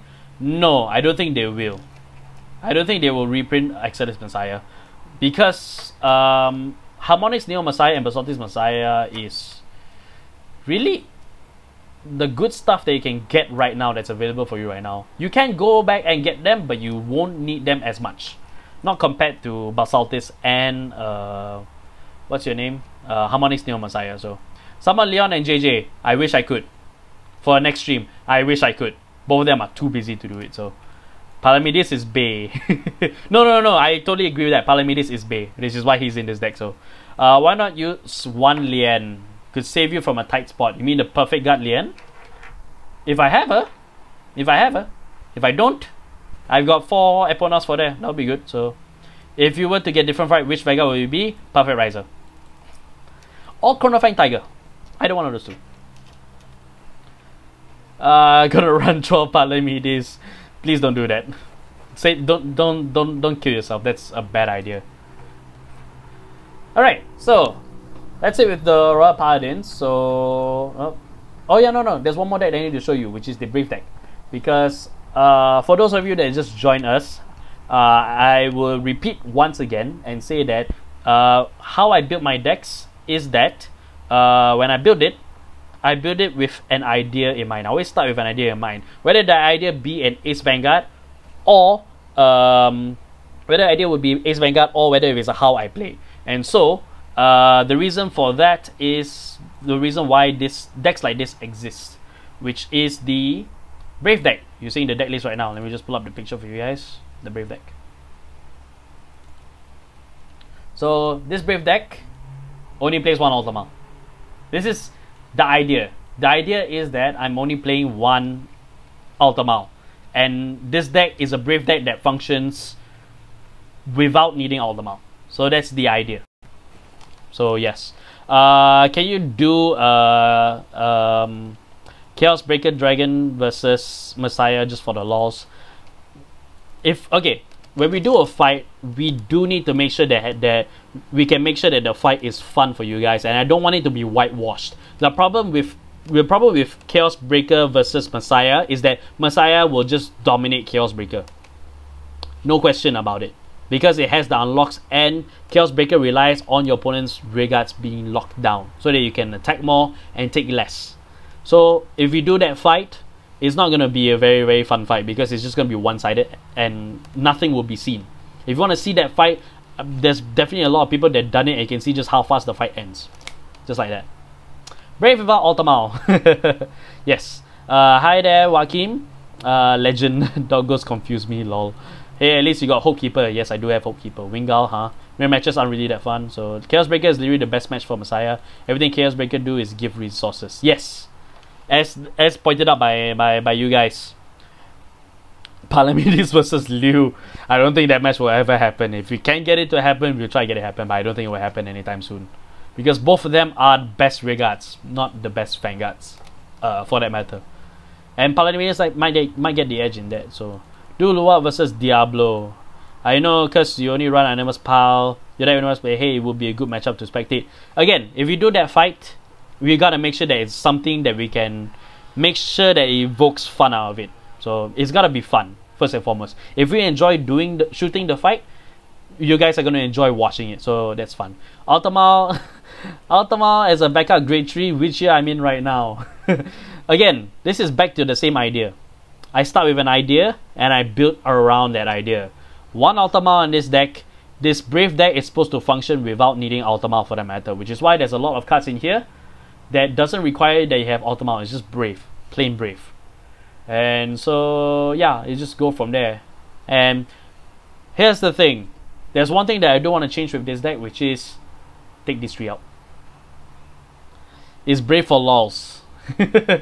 Because if you want another, if you want the full thinking for behind this deck, the full thinking for that is that with this deck, I'm supposed to dance between having Brave and not having Brave. So when it's my turn, I'm on Brave. When it's my opponent's turn, I'm not on Brave. But then that means a lot of my skills cannot be procced off if that's the case. So yeah, so that changes quite a lot, and I probably have to take these three Margals out because the draw triggers aren't actually helping me. Who is the main Vanguard? This Brave deck again? It will be Orlan. Why don't I use counter charge PG? If I have any, I will use. But Hopekeeper lets me fetch back. Hopekeeper actually lets me fetch back. Joachim, Nociel versus Gabriel? No. I don't think we have enough counters necessary to do Nociel versus Gabriel. So no, I'm afraid we won't be able to do that. Because I don't think the fight will be fun because they both... It's just who has the bigger defense and attack. Because it's just going to be like pump, pump, same power, nothing's going to happen. It's really nothing's going to happen. You might as well just watch a vanilla fight between a grade 0 and another grade 0. Same thing. You probably get the same result. Why not run the Blue Sky Knight Ultima? I want to keep this Brave as possible. So, and Blue Sky Knight Ultima would just change the entire dynamic of the deck. With Blue Sky Knight Ultima, right, I have him in a separate deck that focuses more on grade 2 calling rather than on Brave. So I do have a deck for Blue Sky Knight Ultima. It's not in this deck. So the problem I see with this deck is Soul. Funny enough, yes, there is a problem with the deck, which is the Soul. There's not a lot. There's quite a bit of Soul Blast cost, but then not a lot of Soul to go around. So make a hybrid of Blaster and an Alfred. What's the point? Twin Swords for the multi attacks and one more Damascus. I can try putting one more Damascus if I have her, but if not, I like Hope Song better than Knight of Twin Sword, because Hope Song I actually get to Superior Call during my ride up, so I can actually be aggressive from the get go. So I raised a Hell Chaotic the Angel Feather versus Spy Brothers fight. Yeah. So do you play Neo Nectar? No, I do not play Neo Nectar. By the way, what are the decks you're rebuilding? Sorry, joined a bit late. As much as I can, go back to the thumbnail and you can see all of the decks that I played. Make Sanctuary of Light Alfred. It's been done already, and it's been done already by one of the Vanguards. So I'm not gonna do it. I'd rather not make a deck that somebody already has. So adding the new Soul in Criticals. Soul in Criticals. Quick question, Chocho. What about Chocho or Shushu for that matter? So I'll look into the Soul crits from there. Mirror matches, there's nothing fun about doing mirror matches, and we've done too many of them with Dimension Police. So no. Mirror matches are kind of boring because it's the same thing on both sides. Rather not. Do you play Royal Paladins? You're looking at the Royal Paladin deck right now. Do you build Chocho? Yes, I built Chocho, but there's not much to see for Chocho because there's only one boost for her, and that's the original one, and it's pretty much just me. It's the same as Dempster's deck, except I play Melvis, Selvis, and Malvis instead of not playing that. So can you do another relay fight? I wish we could, but that takes too much logistics to do. It's very difficult to actually do a relay fight because you have to get all the people together to do it. We have to get all the decks sorted out so that it fits to the rules of the relay fight. Not only that, it takes so long to edit a relay fight.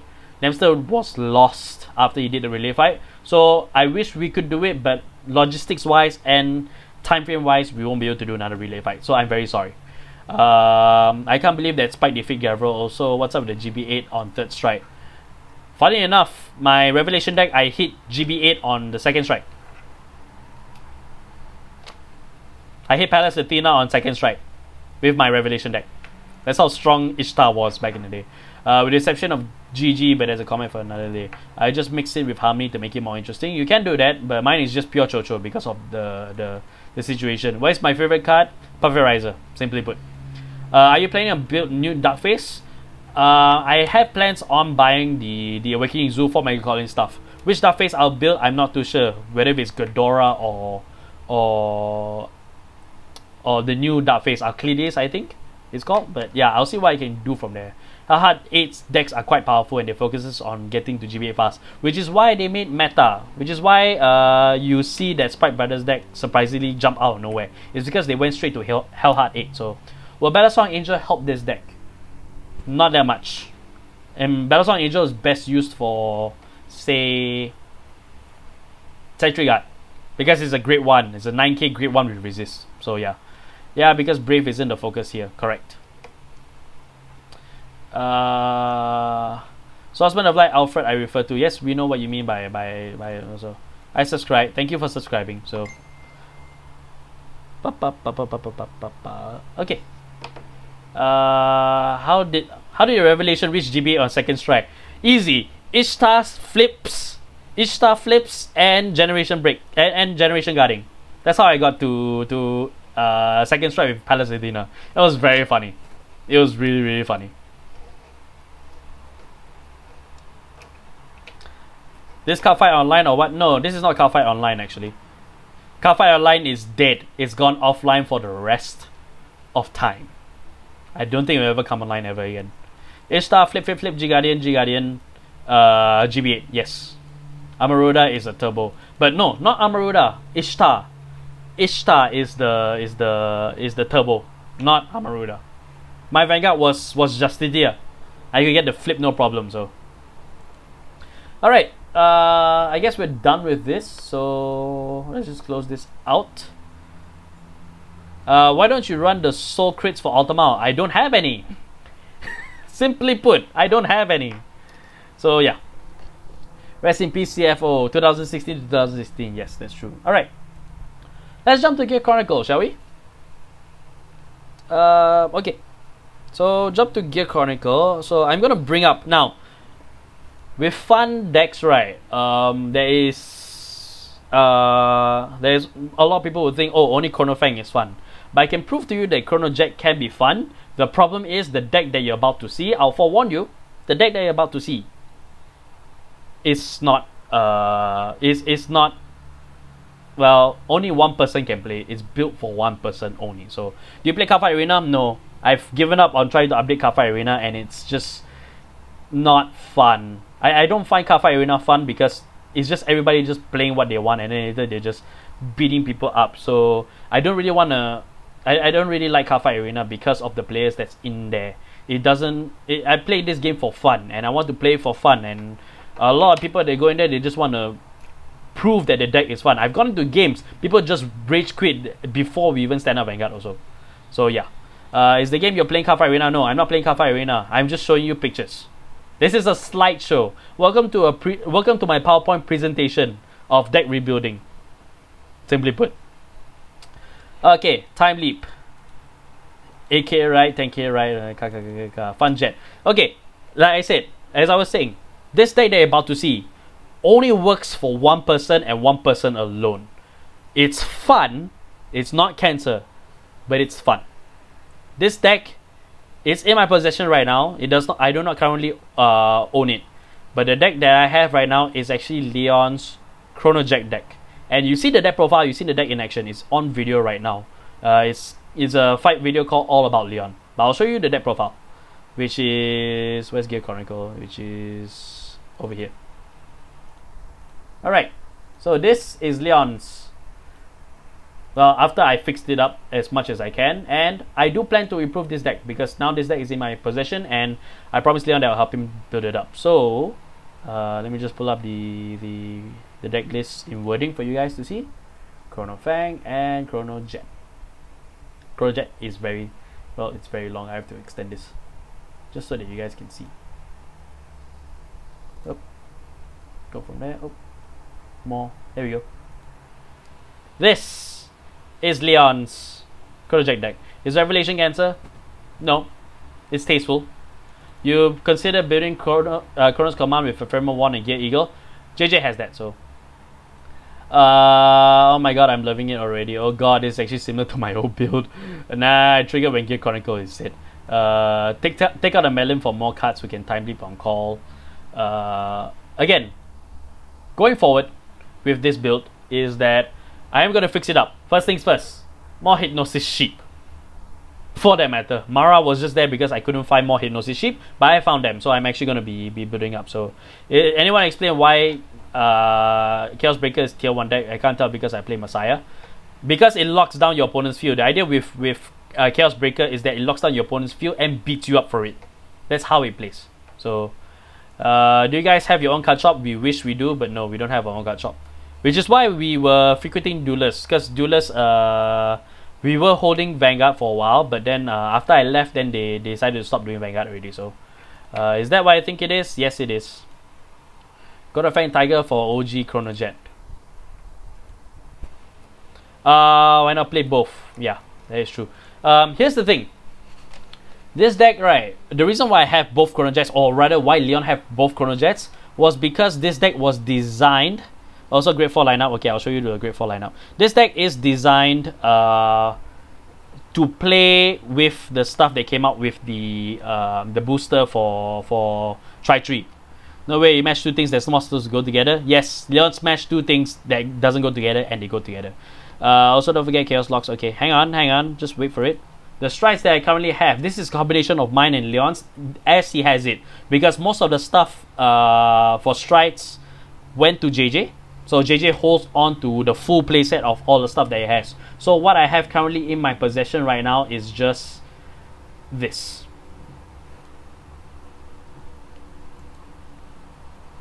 This is all that I have currently in my possession for Great Force.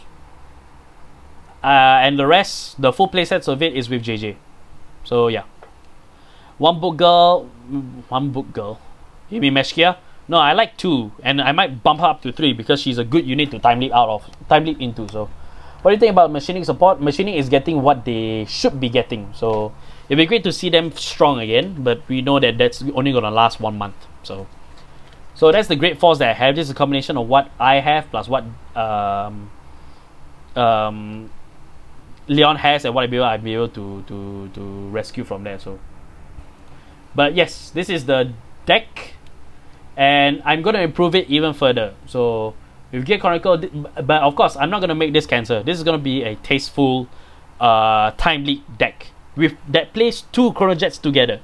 So I will still try my best to keep to Leon's Spirit, in which case he likes to play both. But the idea is that it's going to be a time leap deck, and I'm going to be able to do a lot of stuff with it. So is there a Nurse of Broken Heart clone in Celestials? Yes, there is. Frontal Celestial. So yeah. A Messiah deck, can it be next? There's not much to see in my Messiah deck. It's already on our blog, costofvanguards.com, because I just played it recently. There's no changes to the deck. I will show it here just for formality's sake, but the idea is that the only change that I will make from there is actually taking out the draws and replacing it with stands. That's pretty much it. So, why 2 Mystery Freeze in the G4 lineup? That is not my lineup. That is the Great Force that I own. Lol, it just went offline just now. Sorry about that if it goes offline, but according to most people, let me know if you know things are okay, because video output may be low right now, but it jumps up and down, so which is kind of good. So more Tapao Dragons for or just for more Durdles of what? I don't get that comment. So make a Chaos deck. I'll showcase Chaos after this, so because that also belongs to Leon, and you can also see how badass that deck is. So not say badass, you take with it as how you will. So let me know if you guys are still online. Let me guys know still there.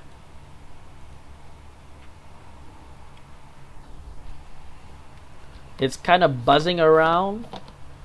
You mean there's a buzz going on? Because I can't tell if there's a buzz. Are you the resident deck builder for Crossbow Vanguards?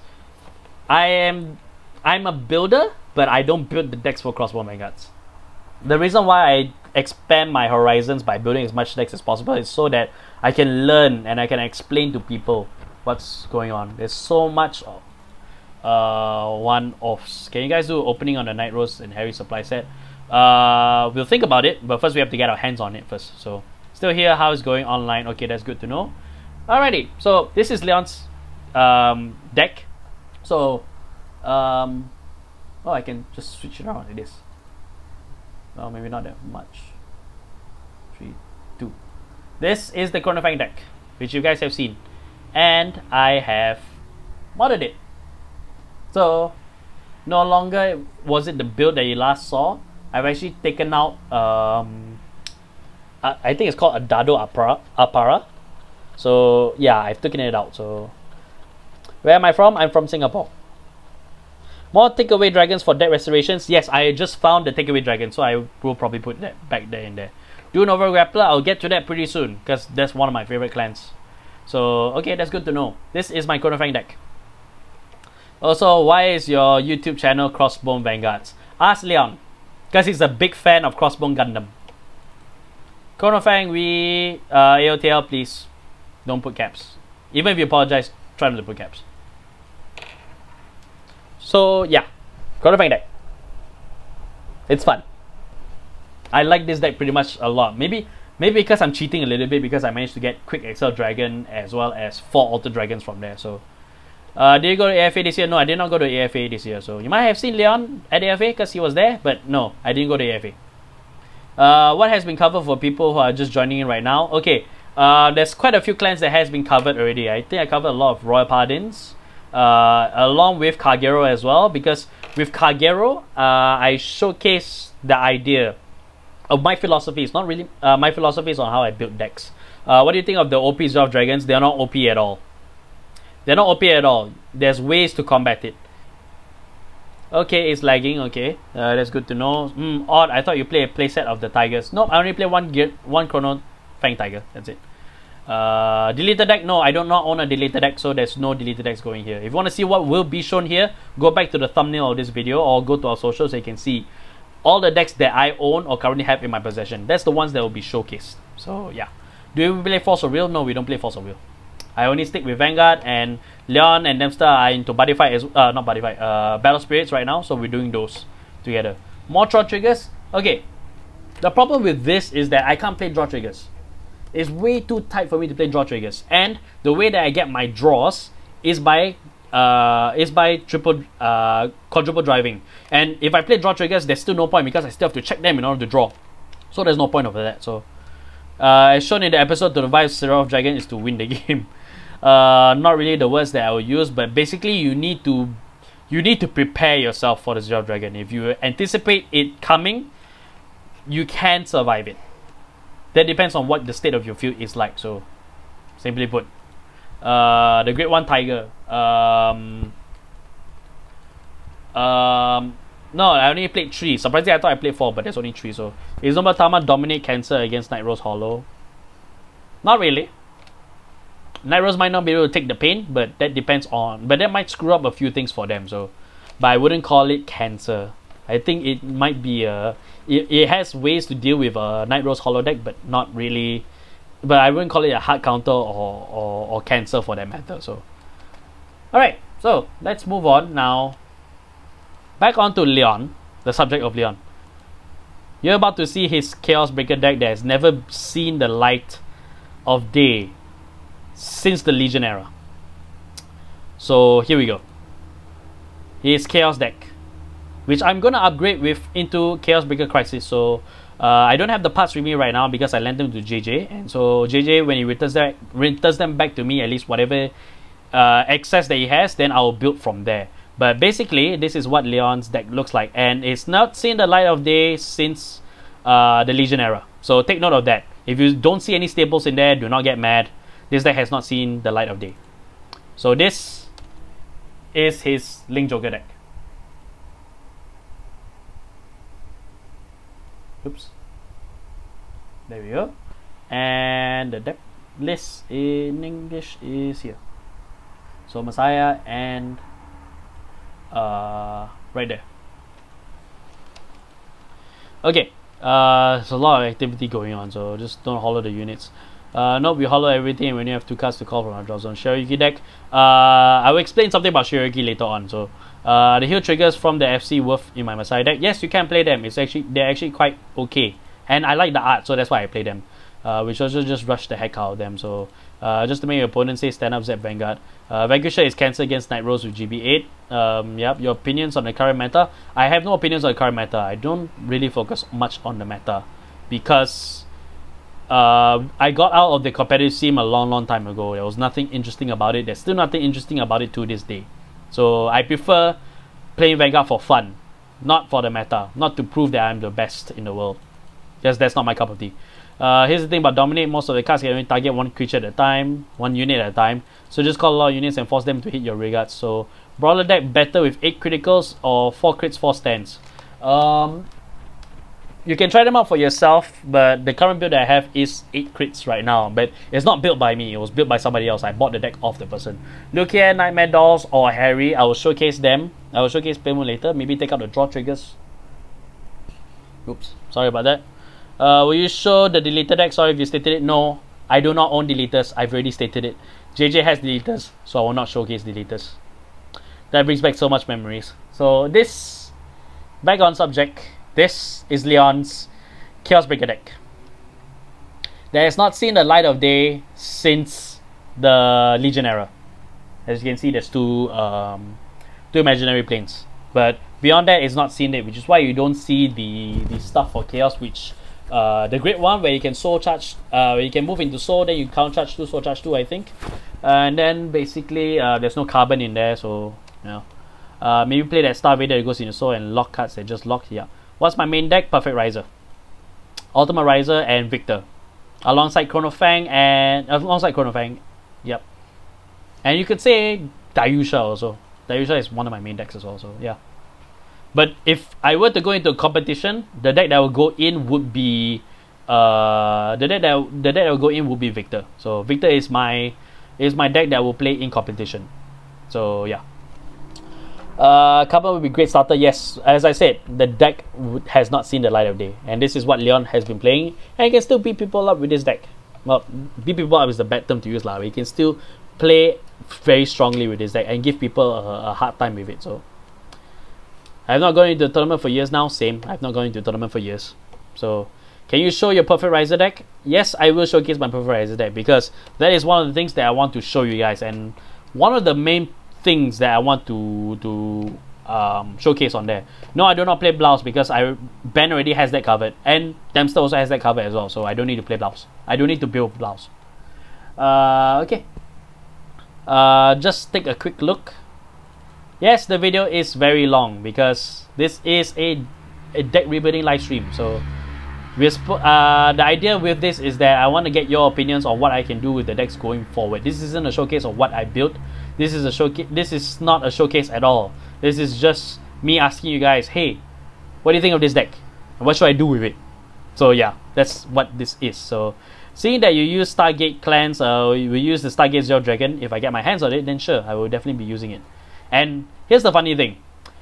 My nickname is the Captain, and the Zero Dragon is called Stark. So yeah, I'll let that sink in for you guys. Okay, we'll do a quick showcase of my Messiah deck because there's some people who are asking it. You can see this on cosmomegas.com. So this is the Messiah build. I won't go through too much of it, but yes, the idea going forward with this deck is that I'm going to take out I'm going to be taking out some of the draw triggers for stand triggers, because I believe stand triggers might actually work better on it. So rule of thumb, sell Zero Dragons for stuff you actually need. Not in my case. The Captain is Tony Stark. Nope, I am not Tony Stark.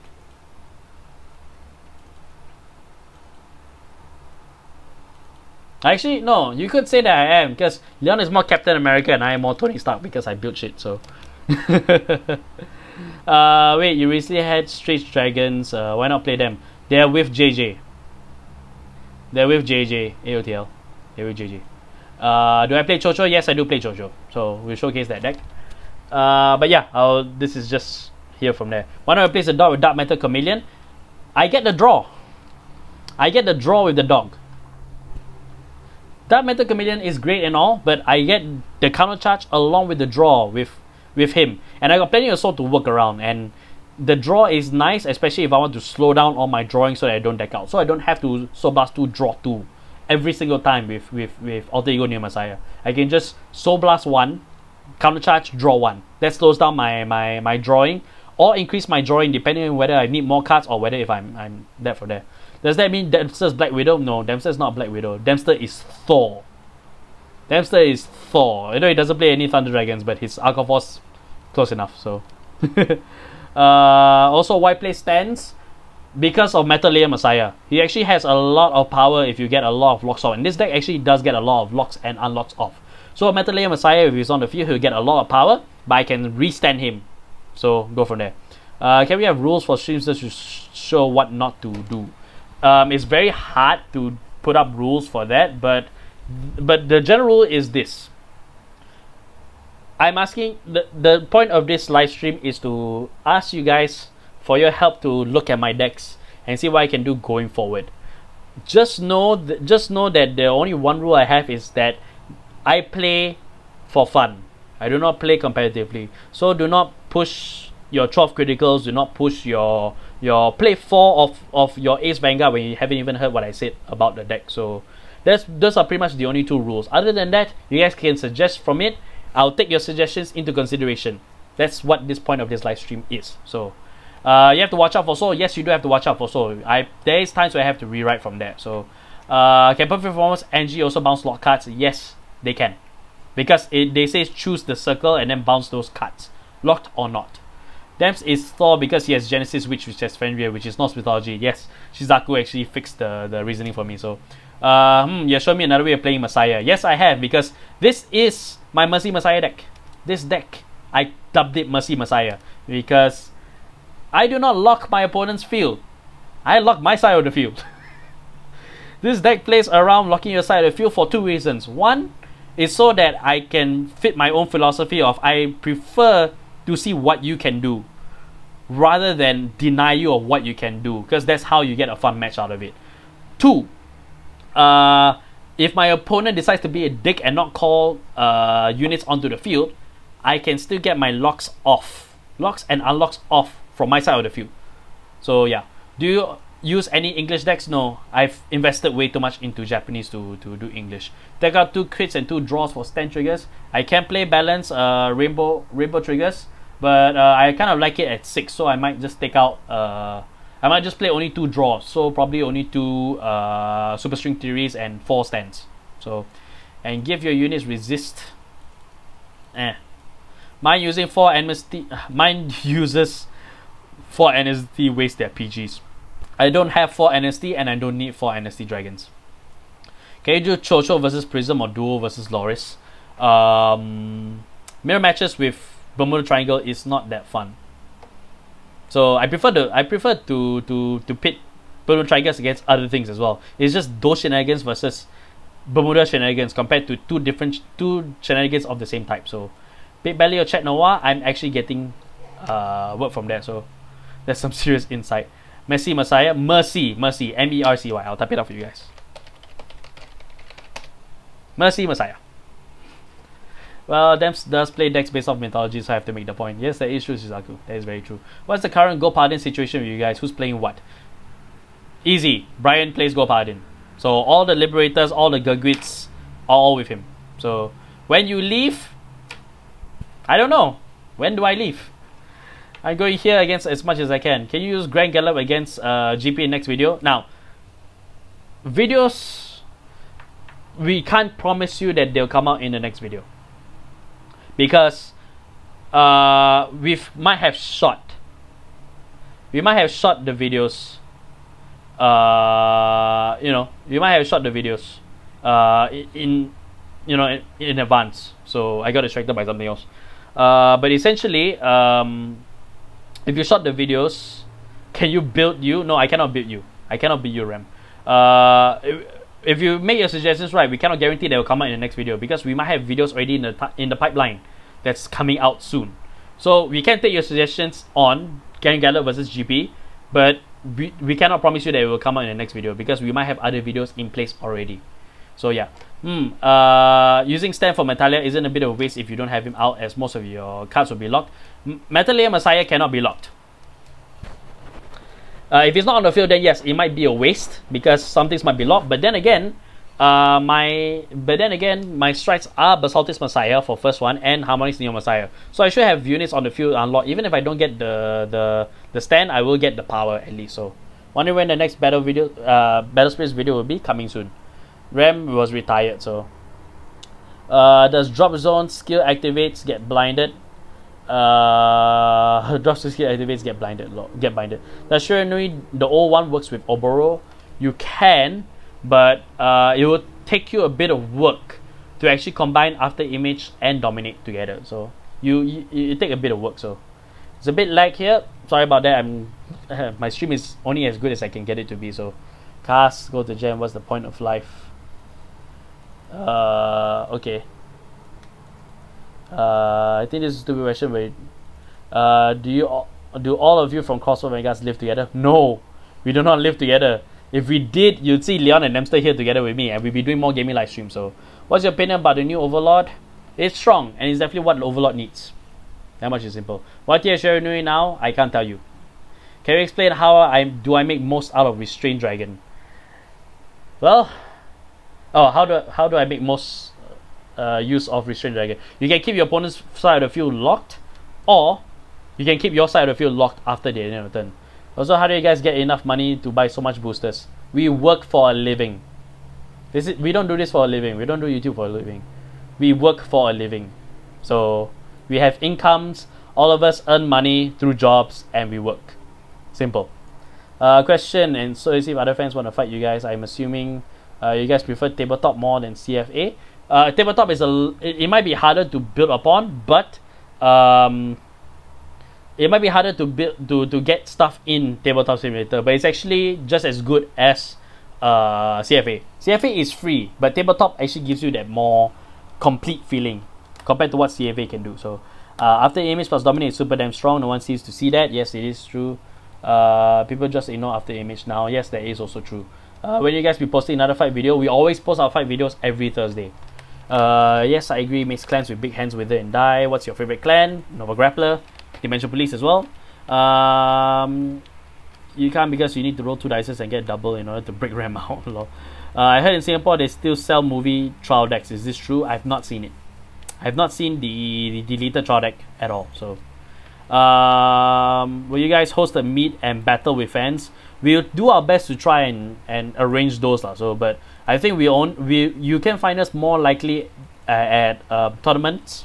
So we will come down to any like big tournaments like WGP or all that from there. We will arrange meet and greets and battles as well. But if we are, I definitely won't be competing. So, but yeah, you can expect to meet us over there. So, okay, the things all going off from there. So yeah, let's just move on. What deck now? Let's see. I'm excited for a Strike Blau and maybe a Strike Dayusha. I don't know if there'll be a Strike Dayusha. It'll be interesting. I would love to see a Strike Dayusha. Okay, let's go straight to Nova Grapplers because this is the deck that I want to be seen. At least for this stream. At least I won't end the stream without showing this. So, which is my current build Imperfect Riser. Now, as I said, the stuff in here is going to be modded up. So if you see anything that doesn't make sense, I apologize. It's not supposed to be there in the first place. But the deck that I want to showcase is my Perfect Riser deck, which is this. So this is my Perfect Riser deck, at least as rebuilt as I possibly can. And here's the deck list on the side. Can you do a showcase of your Chocho deck? Okay, we'll get to Chocho after this one. So yes, this is my Perfect Riser deck, and there's a lot of stuff that I need to keep the homo off the chat, please. Okay, I do not entertain that. So, Perfect Riser finger, lol. Yes, so there's a lot of things that I can do with this deck, and this deck is supposed to be, well, this is the deck that minus Cool Hanks and all the other stuff. This is what made people fear my deck. I'll let you guys know the story from this. I think if Mr. Noodle is here or any of the others are here, they actually hear this from there. Why Tank Riser? Because he cannot be retired. That's why Tank Riser in there. Here's the story. With I know it's a G Gundam reference. I know that much. The thing about this deck is that with Perfect Riser, right, there was a kid back at a shop that me, Leon, and Jiraiya frequented at the time. There was this kid that played OTT, and he was so boastful. It's a kid. It's a small kid, primary school, or for those that doesn't follow the primary secondary period, grade school. Yeah. Have you ever come to Malaysia? Not as a group. So there was this kid, grade school, primary school kid. He boasted that he was the best player ever, and that he could beat any deck that came along. And he played Oracle Ting Tang at the time. So I didn't see the whole thing. I came in a bit later on after that. But basically, right, he played against Jiraiya, who played Royal Paladin. He said that he's the best player. He could beat any deck. He can beat any deck that comes out. Jiraiya beat him with his Royal Paladin deck. And after that, Leon came. Later, he also played a game with him. And Leon played Kagero. He beat the kid as well. Then the kid suddenly lost his boastfulness already. Then he's like, okay, anybody playing Nova Grappler? I happened to come into the shop. I came down with Perfect Riser. While not this exact build, this was the same cards that beat him up. Not say beat him up, so that beat him soundly. 31k, 25k for guard, 30k for 2. At that point in time in the game, right, 25s and 30s is a very high number. Too scary of a number. And the kid was soundly defeated. After I beat the kid, after he lost to the 3 other clans, the kid said to the shop owner, "Auntie, I go home." He went home. He never came back to the shop after that day. That's the story with this deck. And that's why I love Perfect Riser so much. If you guys heard of the... if you guys hear the Crossbone Radio Wave that Dempster did, you guys showed me boastful players. At a point in time, Crossbone Vanguard was once a vigilante group. We were the ones that would punish those that would boast how strong they are, because we are just as strong. It's just we don't prove it. There's no point in proving how strong we are. So basically anybody who were so boastful and like so sure of themselves, we were there to bring them down a notch. We're not dream crushers. We're not dream crushers. It's good to be ambitious, but it's not good to be cocky. So we bring people down a notch. How much are the prices for boxes in Singapore? Probably about $60. I do not know. So shameful display. Yes, let kid have someone. Sometimes let a kid have his dream. Not when he acts the way that he does, because this was not a good kid. This wasn't a good kid at all. This was a terrible kid that had money to throw. Mommy and daddy's money to throw. So yeah, basically just be humble is what go from there. So yeah, why don't you use Jet Riser? Jet Riser was in this deck, but the problem with Jet Riser is that Jet Riser's skill needs to hit. The boost need to hit in order for me to stand. So that's not a guaranteed stand. That is an on hit stand. So I'd rather have something that's a little bit more guaranteed compared to Jet Riser, which is why Cool Hank is in this deck. So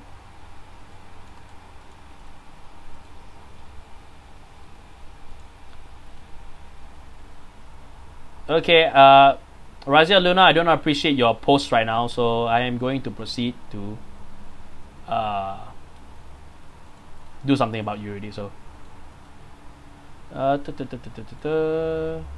sorry, I don't really like doing this, but please, you have to behave yourself. I've given you enough warning as it is. Please do not go for that. So I've put you in timeout. So I put you in timeout for 300 seconds. You are not allowed to comment because I do not appreciate your post. If you keep on coming with that stuff, I will have to ban you, and I do not want to do that. Let's keep this PG as possible. So it's just a bad kid, crush him, teacher lesson was... I didn't crush him. We didn't crush him. We just bring him down a notch. So yeah. Started thinking this channel is a crime punishing syndicate. No. Again. Again. It was the idea, but we really didn't go out there and beat every evil doer that's out there. We're not heroes. We're not heroes. It just happens to be that person was there. We just did that and then we went off from there because we enjoy the game for what it is. And it just hurts to see people get so prideful and so cocky about themselves that it just comes off as immature, as AOTL puts it. So yeah, he was just being immature. So alright. back to the reason why this live stream exists, which is deck rebuilding. What type of OTT was this cat? Was it Tsukiyomi? I think it was Tsukiyomi. Yes, I think it was Tsukiyomi. But yeah, back to this Riser Kaiser. More turbo risers. There was debate, but I think I could play turbo risers and then change my first Vanguard to something else. But what would be a good first Vanguard for a riser deck?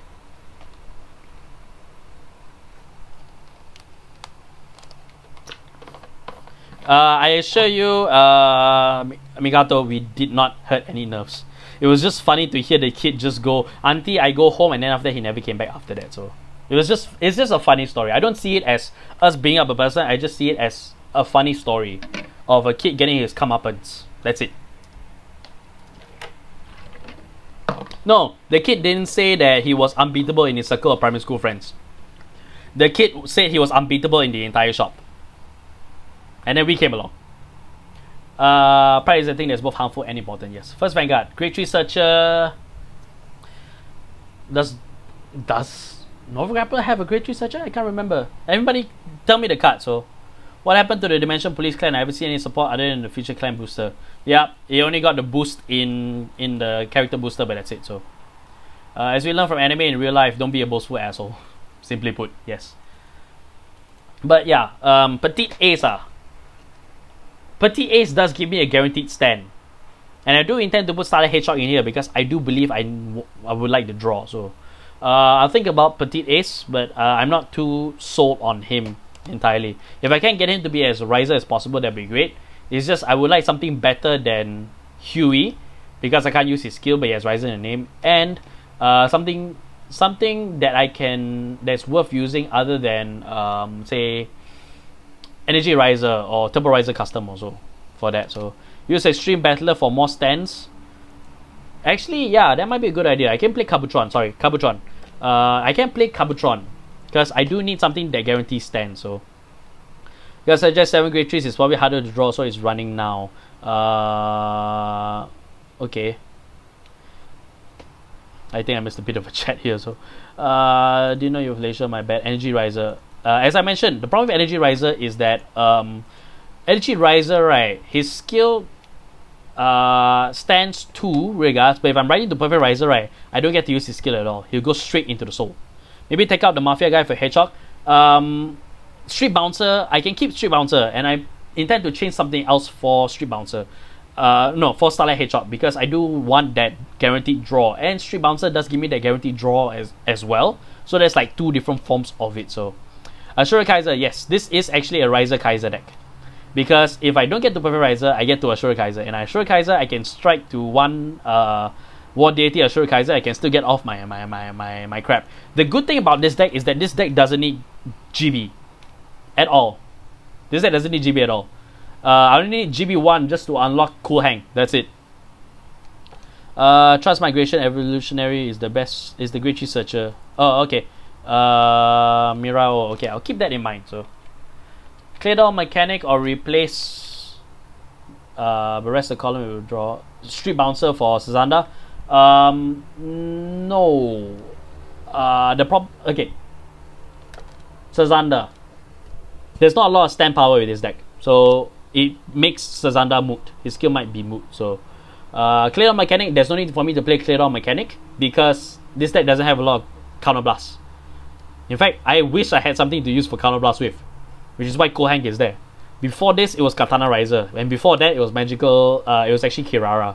So this deck doesn't really play Rush. I want to play Rush, but the problem is my hand size doesn't let me play Rush. And yes, the Energy Riser, the problem is require your Vanguard to be in Legion. Yes, that is true. It requires your Vanguard to be in Legion. And if you play Perfect Riser, you will lose the skill entirely because it goes straight into your soul. No questions asked about it. So, do you watch The Flash? Nope, sorry.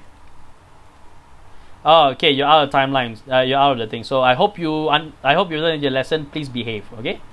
Turbo Riser Custom. I had thought about Turbo Riser Custom, but that's one Riser I have to retire. Then run Energy Girl, the best grade 1 for Morikawa. Yes, one of the ideas for replacing Kachi Wall, or not even using Turbo Riser for that matter, is actually using Energy Girl, because I get the guaranteed stand. That is actually a guaranteed stand. Where's Dempster live? Dempster's not here. I'm the only one that's here, and I'm the only one that's running this. So I know a guy that plays Immortal Assure Kaiser with 11 grade 3s. Maybe you should too. I can think about it, but the focus is on Perfect Riser, not much on Assure Kaiser. Assure Kaiser is there just to scare people. So you should probably bump up your grade 3 lineup to 3. I could, yes. Don't you think Street Bouncer costs a bit too much? I do agree. The rest column for himself for guaranteed draw, that's one less attack. So yeah, that is true. You keep reminding me of the story of IG being Kamui. In the say, do you have? I have one grade 4, and I do intend to play that grade 4 into this deck just to supplement the fact that I have Assure Kaiser in there. So, and it's very fun actually.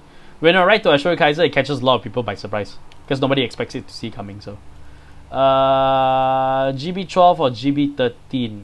Huh? You gotta elaborate on that. So, plays Assure Kaiser too. Boo. Street Bouncer gets better with pure Ashura or Death Army. Yes, that is true. That is true. So yeah, I can probably take up the suggestion of playing replacing Starlight Headshot for Street Bouncer. The other way around. Play Starlight Headshot and replace Street Bouncer with it. So other than that, yeah, here's a good combo that I found. Although it's might be a bit wasteful, but the combo is that, right, you can call down Furious Puncher, and then you call down Street Bouncer. You rest, draw 1, then after that you can retire Furious Puncher if you're at GB1, and you can restand Street Bouncer. Is it good to use the ZR now? If you have it, you can use it. If you don't have it, then you can survive without it. So, do I play Blau Cougars? No, I don't play Blaus. Nice looking PGs? Yes. Good thing somebody noticed that, because there's 4 Shield Risers in there. Those are 4 Quinten Walls. I do not have enough PGs, but I will get them soon. For Hedgehog or the Legion with Flare. So maybe remove Street Bouncer for Hedgehog or the Legion with Flare. Which Legion? Oh, High Torpedo. For Flare, which one? I'm just drinking plain water, that's all. Let's just plain water. Is there any Nova Grappler cards that uses Counterblast to increase power? Gatling Claw, but he sucks. Because it's an AK base, and then when you attack, you Counterblast 1 plus 4k. Grade 2 9ks or 10ks. Yeah, I can play Phoenix Riser, so yeah. Riser or Extreme Battler was my first deck a couple of days. Then I fell in love with Risers for some reason, so it's nice to see this. I've been in love with Risers ever since I got my hands on Perfect Riser. Perfect Riser is my literal avatar. I think I made a tangent by saying if you listen to the Crossbone Radio Wave, I talked about how much I love Perfect Riser and how I feel it's my avatar from there. So, dual flare, but the problem would be Street Bouncer would be he be an AK fighter. Yes, that is true, but nothing that cannot be supplemented with Cool Hang. So, I actually find Headshot not bad because counter charge, draw, and skill can be applied to anyone you want to stand.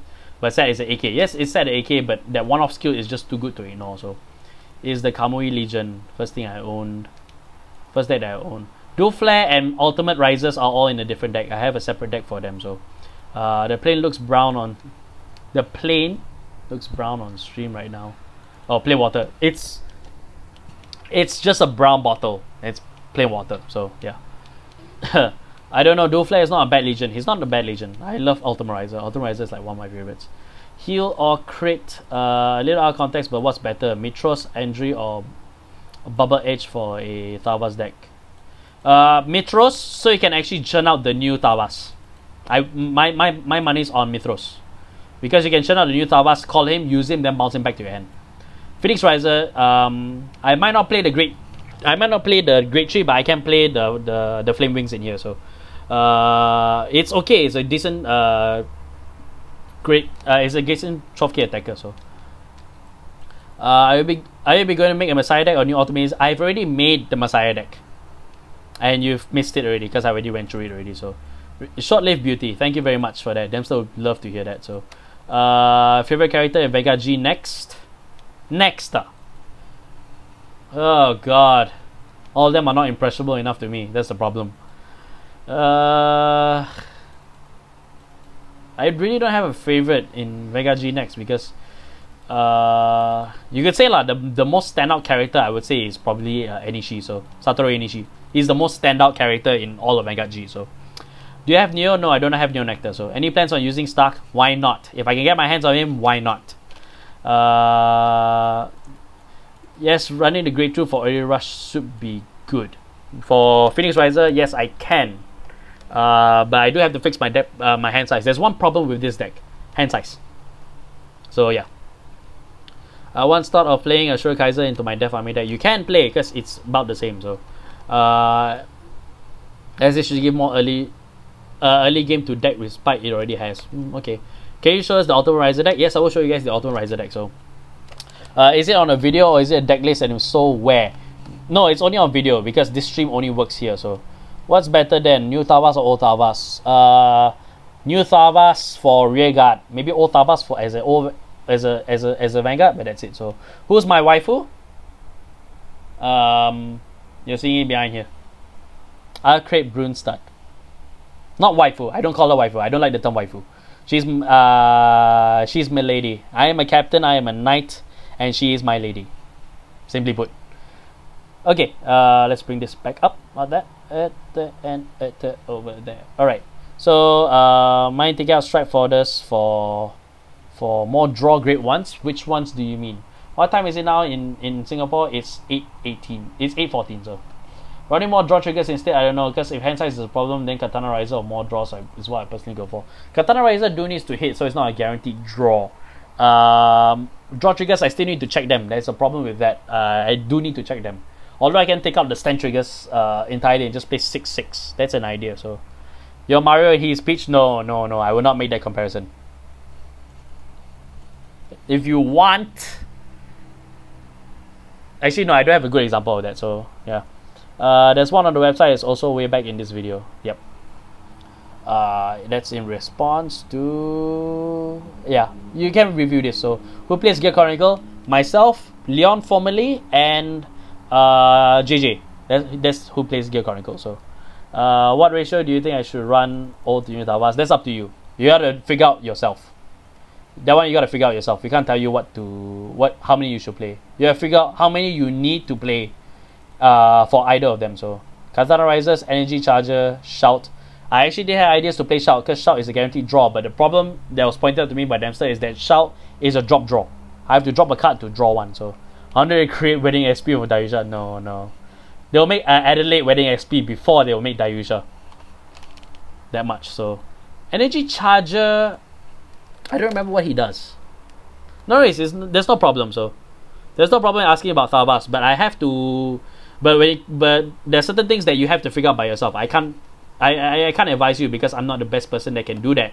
You have to figure out for yourself how many Thavases of either you need to play. I can tell you, oh, probably the old Thavas is as good, is still good as a main Vanguard, and the new Thavas will be best as a Vanguard because of its ability to withstand. That's the best I can go for you. How many to play of each, I cannot tell you. That comes down to what else is in your deck. So, yes, Shout could be good. I will look into playing it there. Build, experiment, build again. Yes, correct. Can I have a shout out for my real name? I don't remember your real name. Tejas, I think so. Yeah. I think you mentioned it earlier in the vlog. So the basic looting ability, that's a problem. Smile, Sweet Sister, Superior Cross, right? Okay. So just 4 old, 2 new. LTL, you mean? So, okay.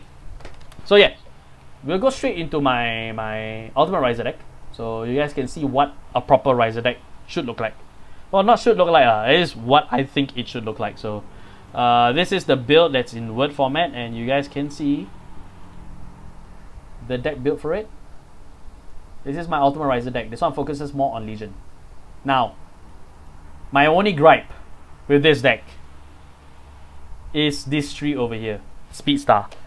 This is the very reason why I am screaming and shouting to Bushiroad for a Riser Strike, because this card would be in the perfect Riser deck if there was a Riser Strike. Soul Blast 2, draw a card. Oh, Energy Charger, that one. Soul Blast 2, draw a card. Actually, there's one cheaper than that, and it's perfectly good, which is actually Subliminal Grey. Subliminal Grey, which is actually right here, his skill is that you Soul Blast 1, send his card back to the bottom of the deck, draw 1, shuffle. So it's Soul Blast 1. And the problem with using energy charger in a Perfect Riser deck is that you need the 4 risers in the soul. You need those 4 risers in the soul in order for Perfect Riser to actually, you know, be worth a damn. So you can't really, so soul blasting is out of the question.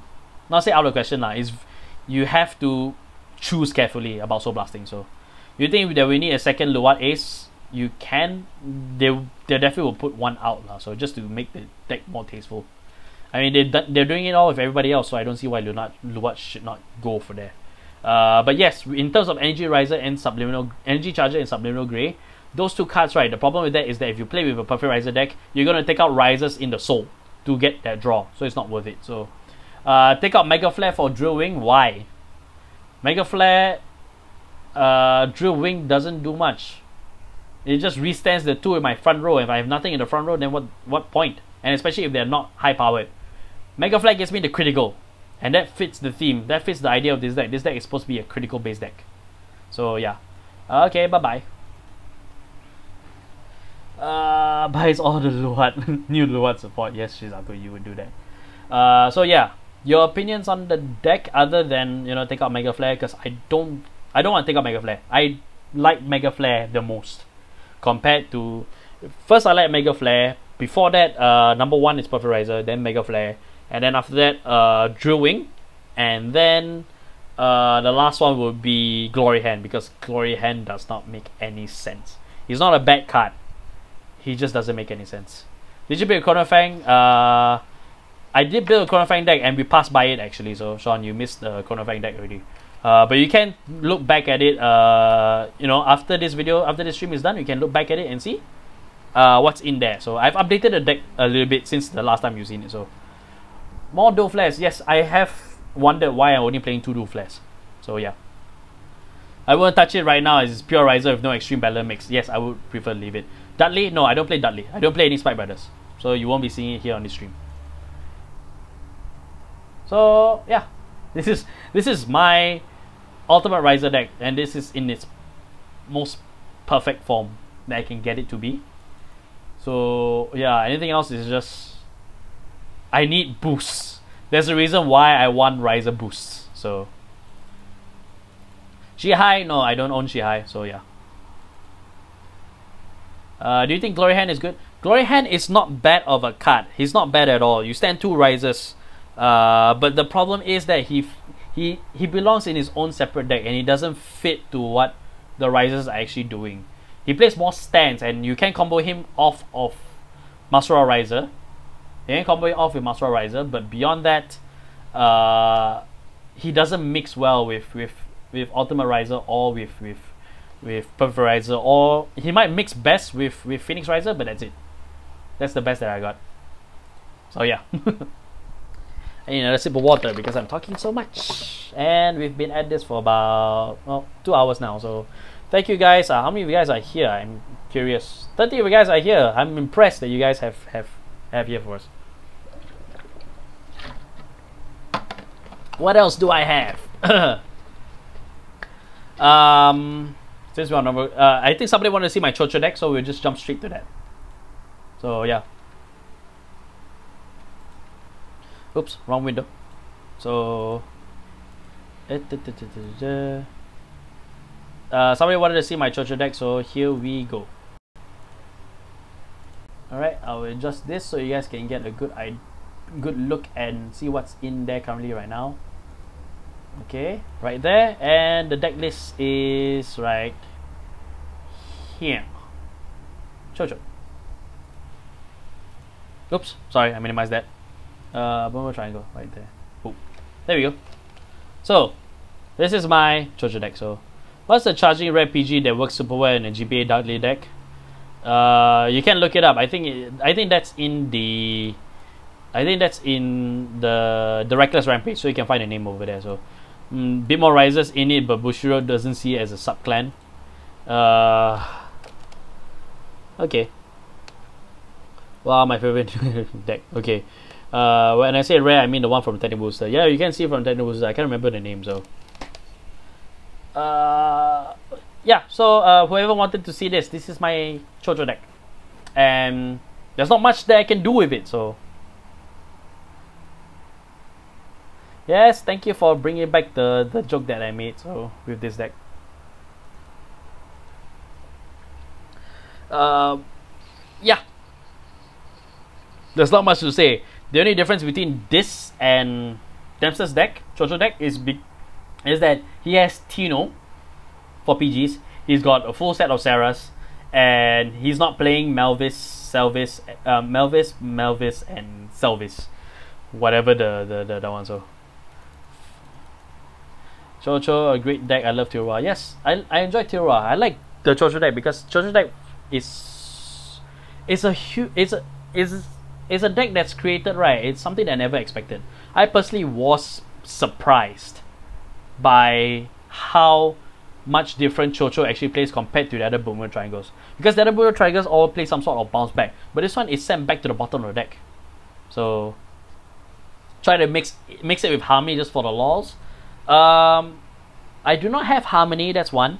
That one's all with Dempster, and two,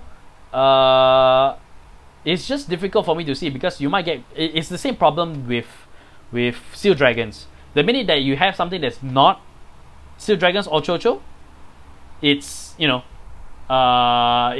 might screw up the deck and you might not be able to do the stuff that you're supposed to do if it's full. If you mix Tirua, it becomes very fun. But I guess you guys are suggesting that might be worthwhile, so maybe I will take a look at it and see whether it's possible to do that.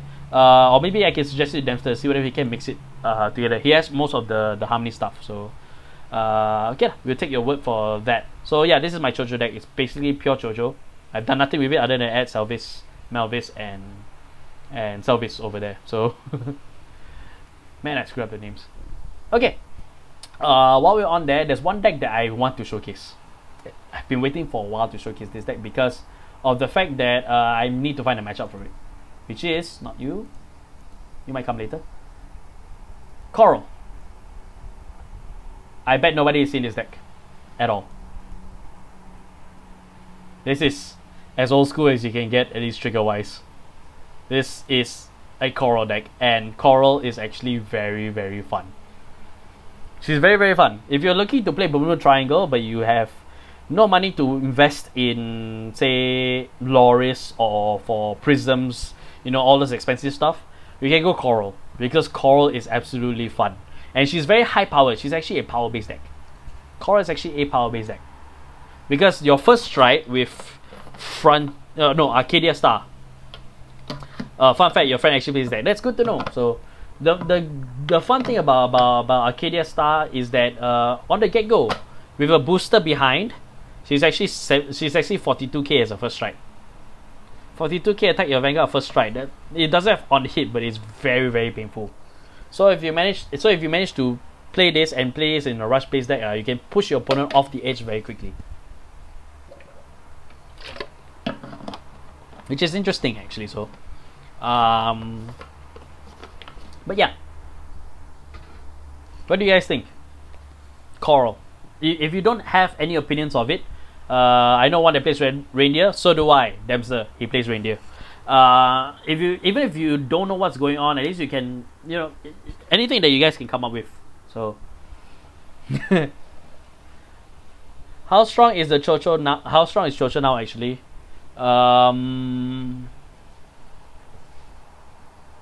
it's still strong, mainly because of Angie. And the fact that if somebody plays it very well, even under the pressure of rush, you can send your triggers back to the bottom of the deck. So Chocho is actually really it's still good. I can't tell you whether it's meta good. So that one you have to test it off yourself. So yeah. And any suggestions? Remember, this is a Coral. This is a power-based deck. So you guys have any suggestions on what this deck should go up against? I guarantee you will see this deck someday. It's just, do you guys have any suggestions?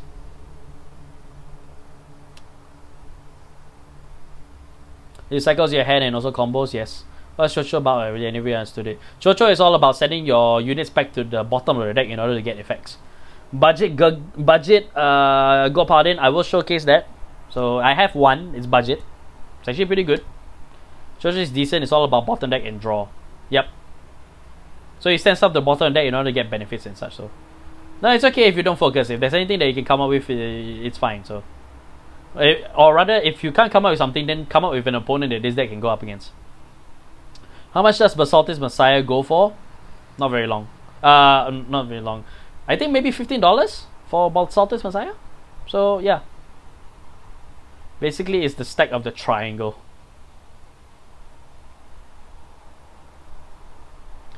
Yeah.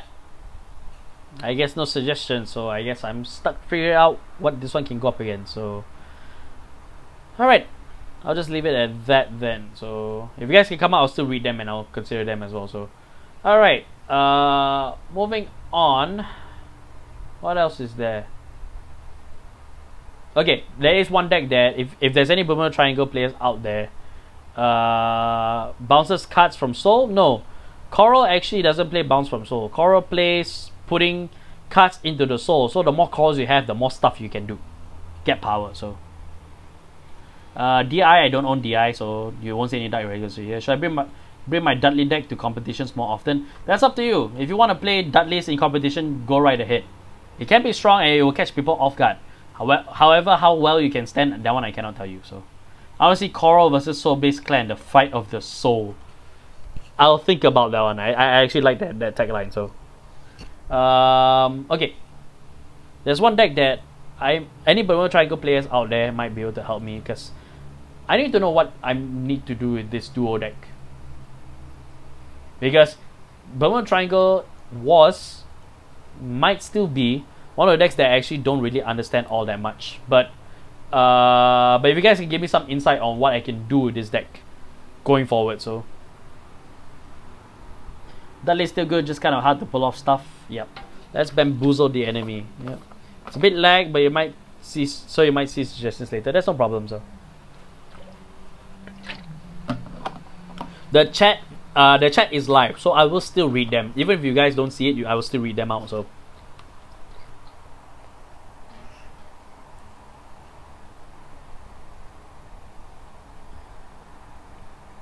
More play sets. What do you mean by more play sets? Because it's as full of playset as I can get it to be. I don't know how to play duo. Sorry. No worries. It's fine. If there's anybody on the here right now, if not, then it's easy for me to just look up online or get opinions from others. So it's no problem if you don't know. Don't play one-offs, I guess. That's the problem. You can't play one-offs with duo. Night Rose, I don't own Night Rose just yet.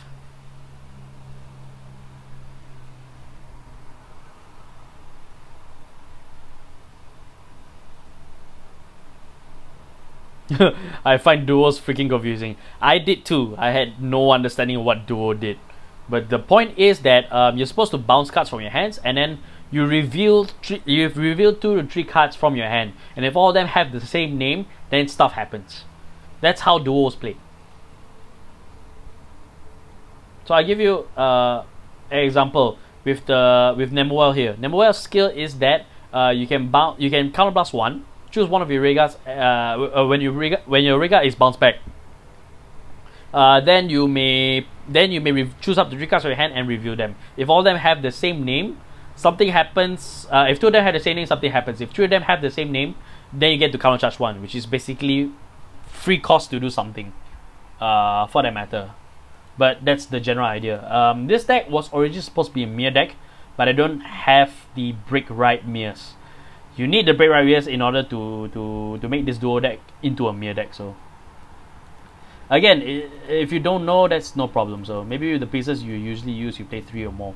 Yeah, I tried to play 3, but once 1 goes to a damage zone, you're pretty much boned, for that matter. So. Alright, if that's the case, then I'll just put that away. So there's not much I can go forward to. So the main strategy is playing with names. Yeah, basically a number of names. So still waiting for the bikini version of the Raw Dragon. Please stop with those beginning suggestions. So I kindly ask that you please stop. Okay, what else is there? Let's look at the list right now. Okay.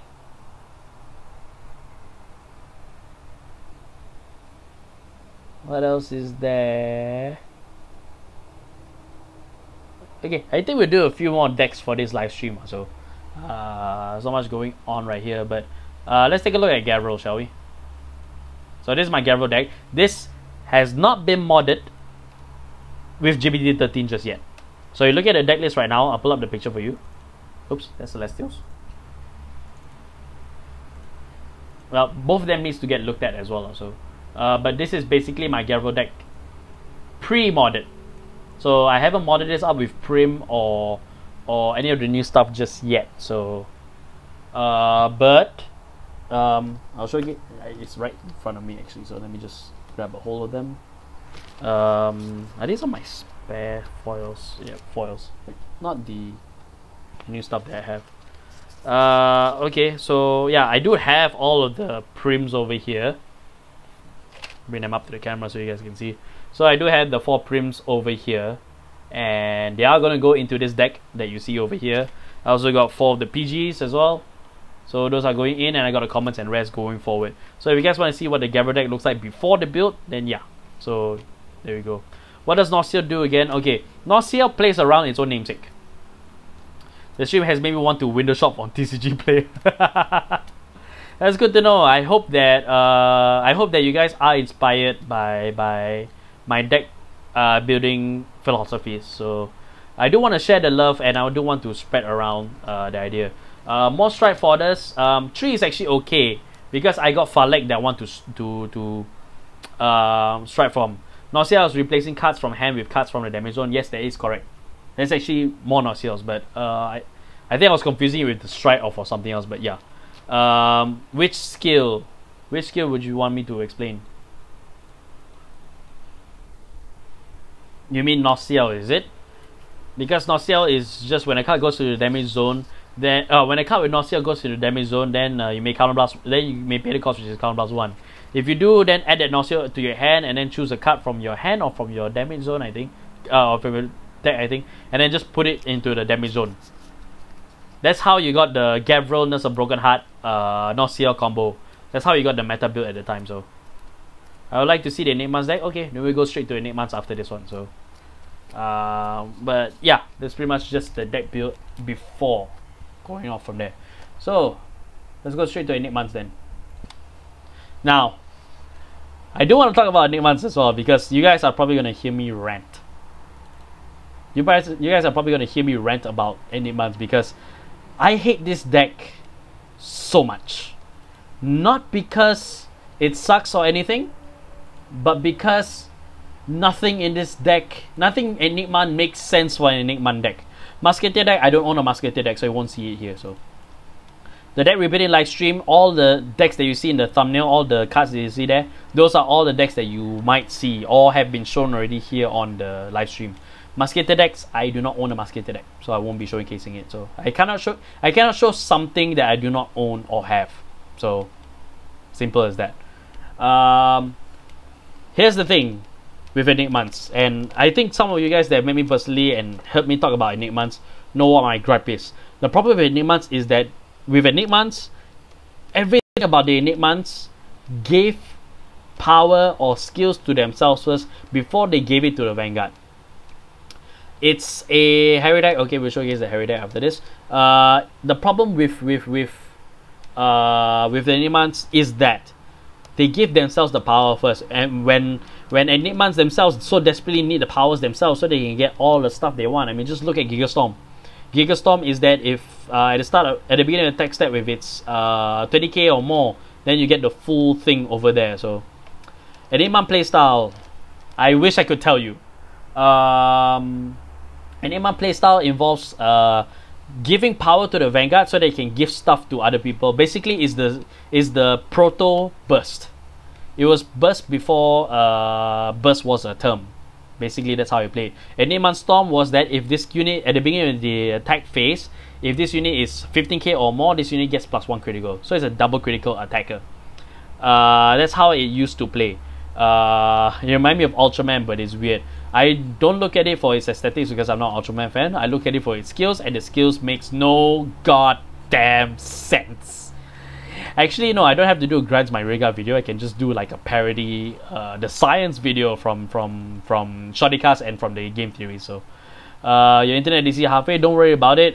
You can watch back the video. Hopefully the video playback is no problem, so has no problems for that. So mostly the stream has been healthy. I am not playing any games. It's just really display and display. Display. I'm using the video right now. Display and display. So yeah.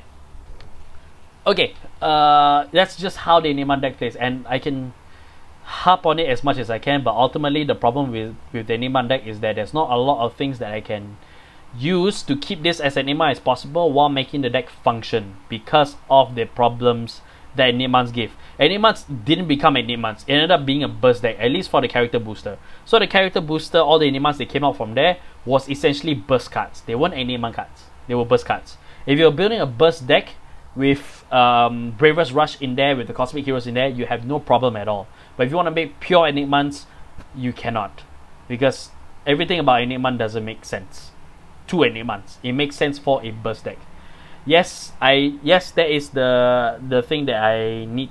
That's the thing that I can agree on. They do need to rework on Enigmans if they want to make it in its own right. Right now, Enigmans is just another cog in the burst machine, simply put. Yeah, so that's pretty much it. There's somebody that wanted to see the Harry deck, so yes, I will put up Harry right now. So Harry is, I wouldn't say it's my ace Vanguard per se, or my avatar for that matter, but I do like how my Harry deck actually ended up turning, how it turned out to be. So where is it? Harry for Pale Moon. This is my Harry deck, and I'm just pretty much waiting for boost. Do you think Glendios will get reprinted?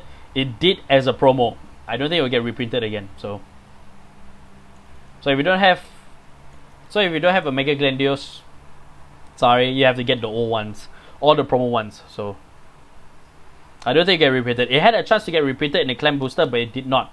So if it's not getting reprinted in Clan Booster, I don't think it will get reprinted in Clan Booster. Not unless they decide to bring back Takuto and the evil Takuto with Glendios. So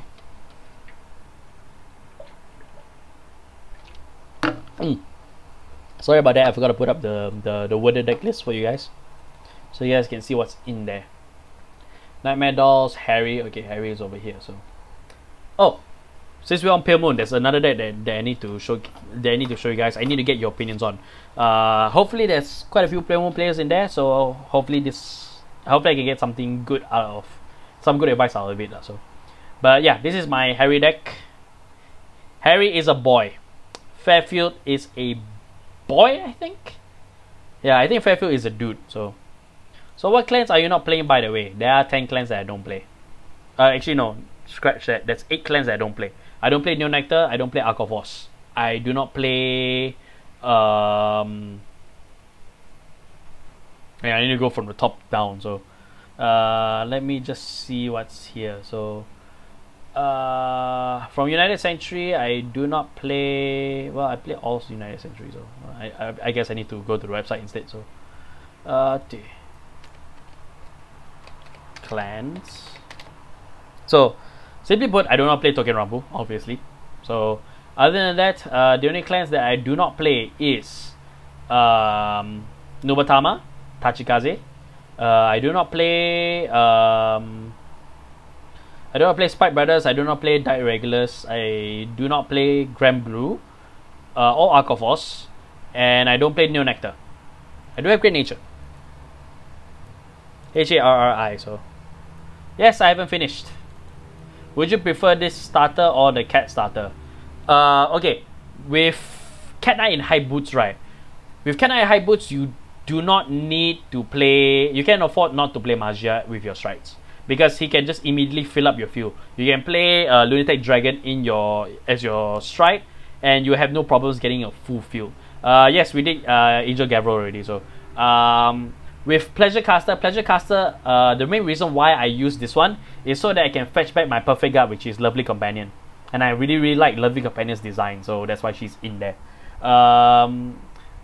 Yeah, so I can actually use Pleasure Caster skill if I call down a if I call down a Pleasure Caster, oh no, not Pleasure Caster. If I call down Lovely Companion or from hand or from my soul, I can use Pleasure Caster skill to bounce it back to my hand. That is the idea. What's my trigger lineup? This is currently 6 stands, 2 draws, 4 crits. So it focuses more on the stands because I got a Rigas with a high power to restand. So I will not be using Darkside Princess's skill every time I attack. If I can anticipate there's a stand trigger coming on, I can just keep it on the field, not use his power, restand it, then use his power. So must all the Grade 3 be Harry? No, you don't have to have all Grade 3s be Harry. You can, if you're playing Mass Phantom, you can drop the Magicians for Mirabelle or any of the other stuff. Or if you're playing Mass Magician, you can drop Phantom and put something else in there. So you don't have to play all them Harry. I just put that down there because I like it. So, yep. I feel like it can 1-2 Curie Paratroopers, if you're honest. The problem that I found with playing less than 4 Curie Paratroopers is that if I do not put them into the soul, my whole combo falls apart. So that's why I kept it up to 4, because I want to make sure that I can soul charge it. I have a better chance of soul charging it one way or the other. So manually or by skills. So my friend only runs 3 OG Harrys and he bumped up Princess. I only have 2 Darkside Princesses, unfortunately. So I'm stuck with 2. I only have 1 Crescent Moon Juggler, so I'm stuck with that as well. That's why I made it up with having Dreaming Pegasus, because Dreaming Pegasus lets me put cards into the soul. So yeah.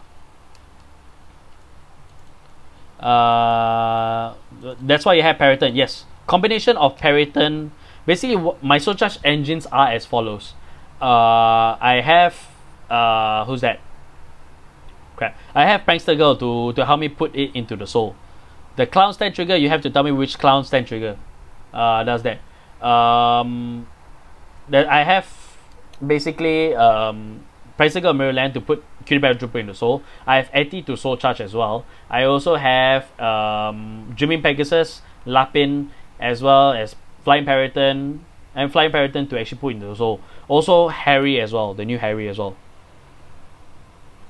So I need to maximize the number of soul charging that I have, so I can get one of those 4. The issue is not how many units I have to soul charge, it's how many Cutie Paratroopers, how big of a chance I have to soul charge a Cutie Paratrooper. So yeah, should I play 4 Alter Eagles and 4 OG Messiahs? No, you don't have to. You don't have to play 4-4. You can replace your other Grade 3s for something else that you might need. If you want to play like how I played, which is using the Drill Monk for the Omega Lock, you can do that. If you want to use it for Restrained Dragon to get locks, to maintain locks off, that's also no problem as well.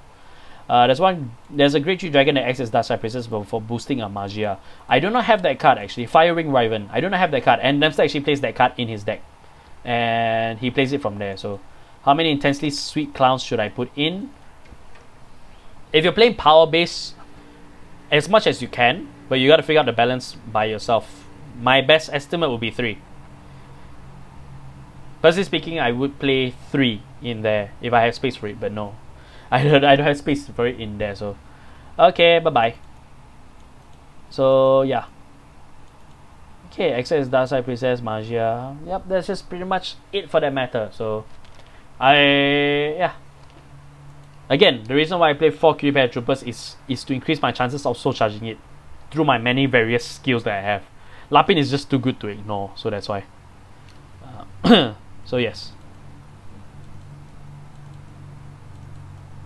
It's when it boosts, but when it boosts, and I think at the end of the turn, or oh no, it's by Magia, I think so. Or I'm not sure if it's end of the turn or end of the battle. You have to send it back to the deck or put it into the soul. Which one? So the counter charge 1.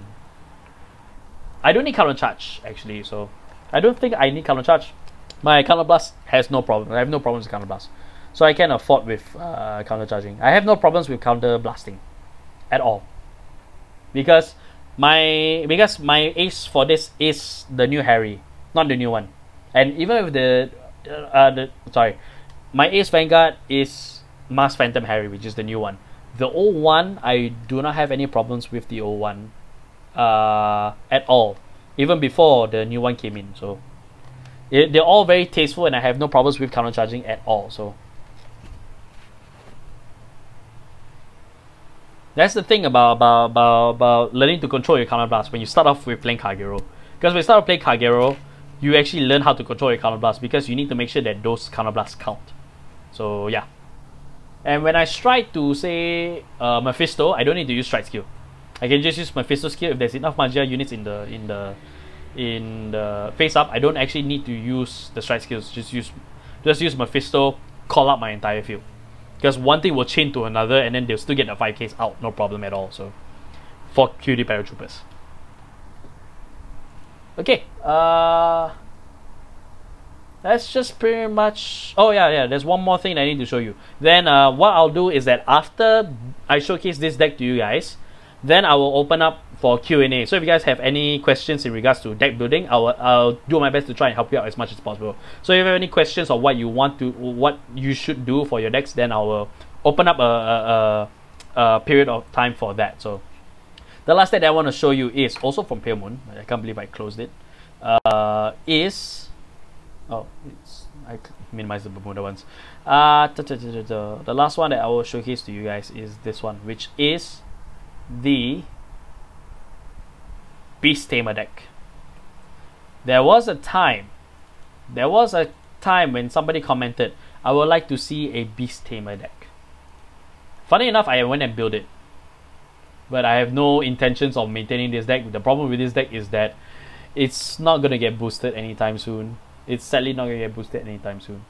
But this is my Beast Tamer deck, and I don't know what to do with it.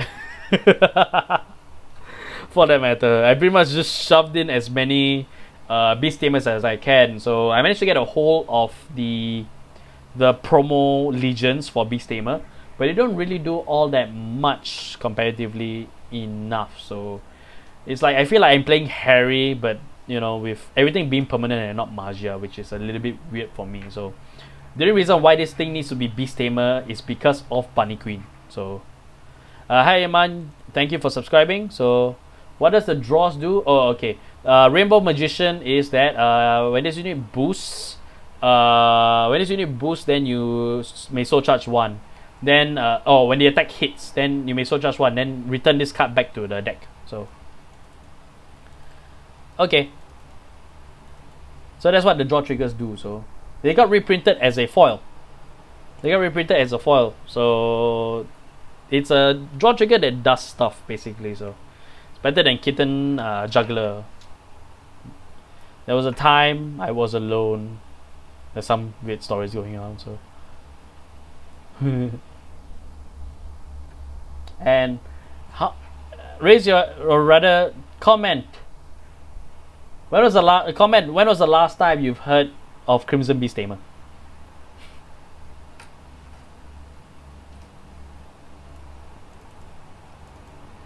Switch two of those with the vanilla draws in Harry. Kitten Juggler, I can do that. So Busher never supports all archetypes, sadly, which is why we've got to do our best to work with what we are given so far. So it's just like a race or a name, like Witch Doctors. So yep. And that's what the point of this live stream is, because the live stream is that I'm supposed to pass on the message I want to pass on to you guys. I'll get to your question in a minute, Tech Knight. The message I want to pass on is that, right, if you're so caught up with needing new support, you're never gonna grow as a player, because once the minute that you stop growing, let me rephrase that. I'm stuttering right at the moment. You need to work with what was given to you to build something to your that fits to your own expectations. The problem with Risers is that it's not getting boost anytime soon, so I've got to make the best with what I've got. Even to the point whereby I have to look at rush units in order to make Perfect Riser relevant again. And that's what the point of this live stream is to spread the message and let you guys know this is how I build it, and how I go about doing this is that I start with the idea and run with the idea. That's how I build all my decks, and that's how I built this deck. I built with the idea that this is a Beast Tamer deck, so I shove everything Beast Tamer that's in there. And Sin Hadley's Beast Tamer, what the ability does is that it's a 12k attacker for Pale Moon. GB. That's just it. It's only has Beast Tamer in his name. Revenger's Draconic Descendant. Actually, Descendant got a decent boost in 11, so you can't really cough on that. So Is Blade Messiah worth getting? If you can get your hands of it, it's really worth getting. It's really good in your deck. If you don't have it, it's not the end of the world. If you can't get it, go ahead and get it. If you can't, it's not over for you. So my Mercy Messiah deck only worked with one Blade Messiah. I've only had one Blade Messiah. I'm just saying so that Bushiro can prove me wrong. I've been doing that for 3 years with Perfect Riser.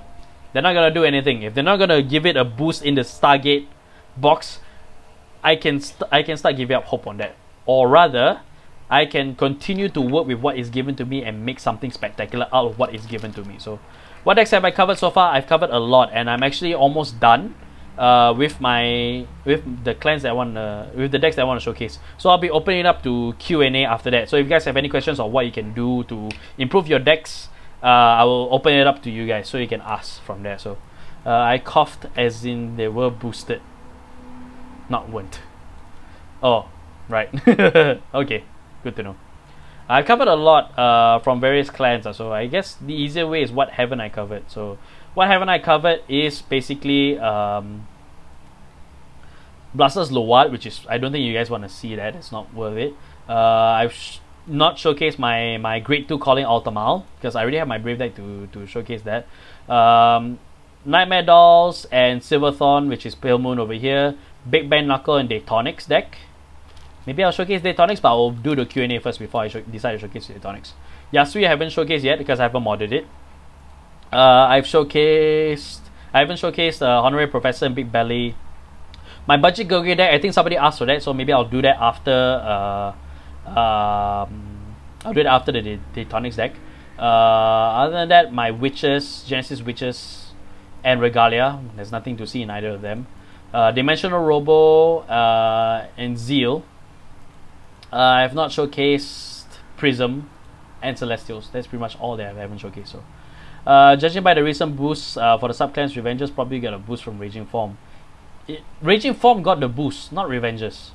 So yeah, when the stream is over, you got to put the times for your different decks you want to see. I want to see a Kagero and Luwad.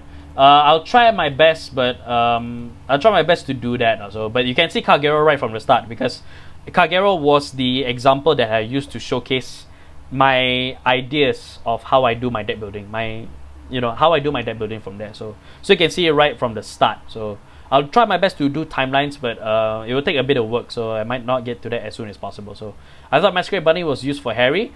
You can use it as just the Strife Order. You won't be able to fetch Harry because Harry doesn't exist, but you can use it as a Strife Order. So just drop it. Oh, it's a grade 3. I can strike. Simple. So yeah. I thought having nightmares. I'm having nightmares just from looking at Crimson Beast Tamers. Why? Actually, no. Don't answer that. I don't want to know why anymore. So, hi, welcome back. So, all right. So I'm gonna put this away now, and I'll open up a Q&A right now. So if you guys have any questions about your deck builds or anything that you want to know, please do let me know, and I do my best to answer as much as possible. So if you got any questions about any decks for that matter, I'll do my best to answer you guys.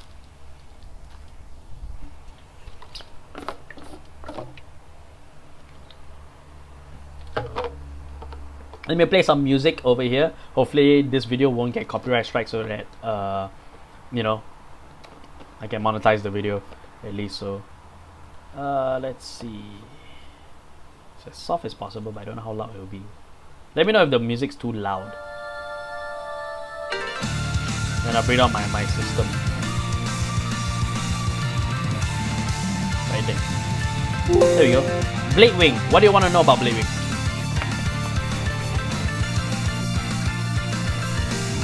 You gotta give me specifics, you can't just give me one more question. So, is Gluttony Dogma needed in Gaia to make it competitive? It's a very strong card. It's a very, very strong card. Gluttony Dogma is a staple in Tachigaze. So you would need it regardless of whether you're playing competitive or not. So, Evanescence music please. Nah, I'm only keeping it to instrumental. So, and I want to keep it thematic to Vanguard because we are talking about Vanguard. And I might get copyright by Evanescence. I don't want my favorite band to copyright my stuff. Or not, rather, copyright strike my stuff, so I'm not gonna do that. Fun fact, my friend couldn't get this song out of his head for weeks for the first time after listening to the song.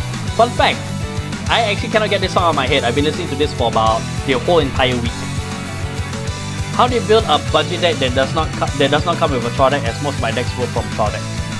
Okay. As I've said to some people, and I'll put it out to the world right now. Your commons and rares, right, are the backbone, not say the backbone, it's the skeleton of your deck. No deck in the world cannot function without commons and rares. Oh, sorry about that if it's too loud. I'll lower it down a bit more. If it's too loud, so let me take a look. You need to start again. It starts with an idea. My budget builds, right, for Luwad, it may came from a trial deck.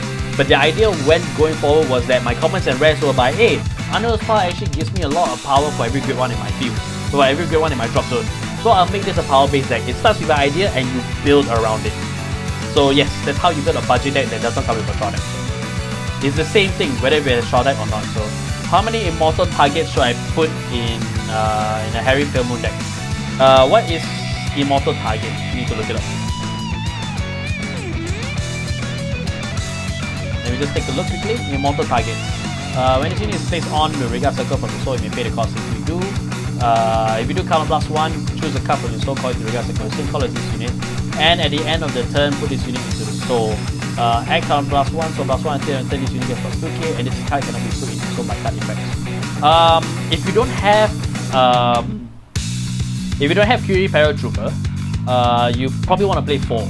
If you don't, my suggestion would be you can play 3.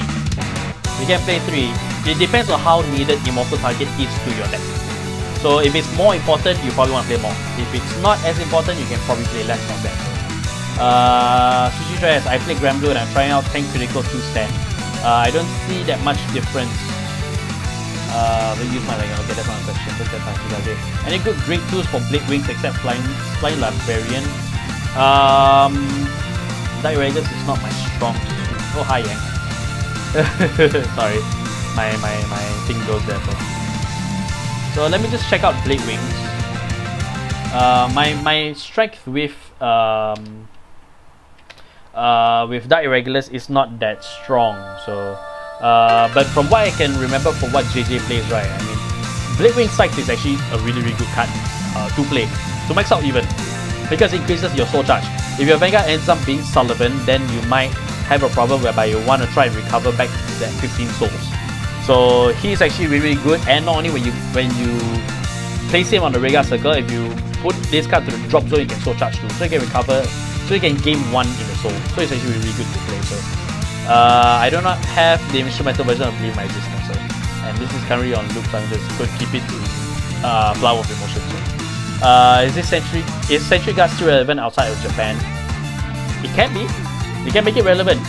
And as soon as the restrictions for Sentry Guard Dragon is lifted off outside, if it hasn't been already, you can make it relevant. So it's up to you to make it relevant if you want to. So, I just like it when artists use their separate cultural instruments in their music. What can you advise about Luwad? Don't go out of your way. Don't go out of your way, right, to follow the meta. Build Luwad for how you want to build out. So,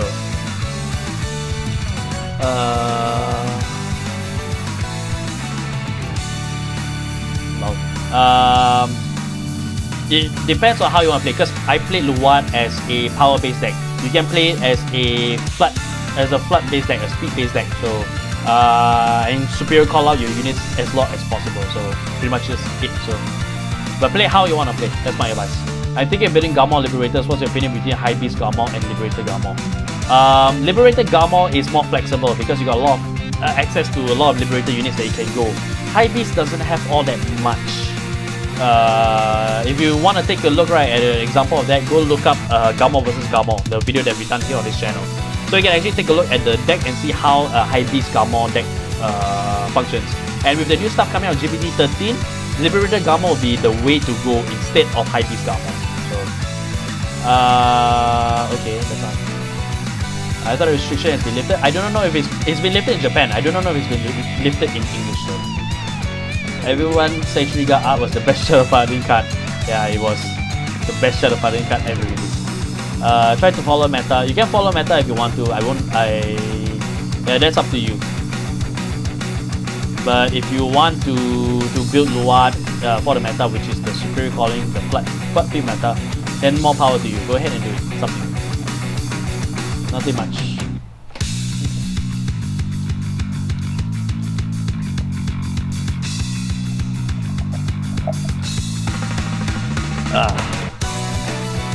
I think after this one, I think I have it on repeat. No wonder.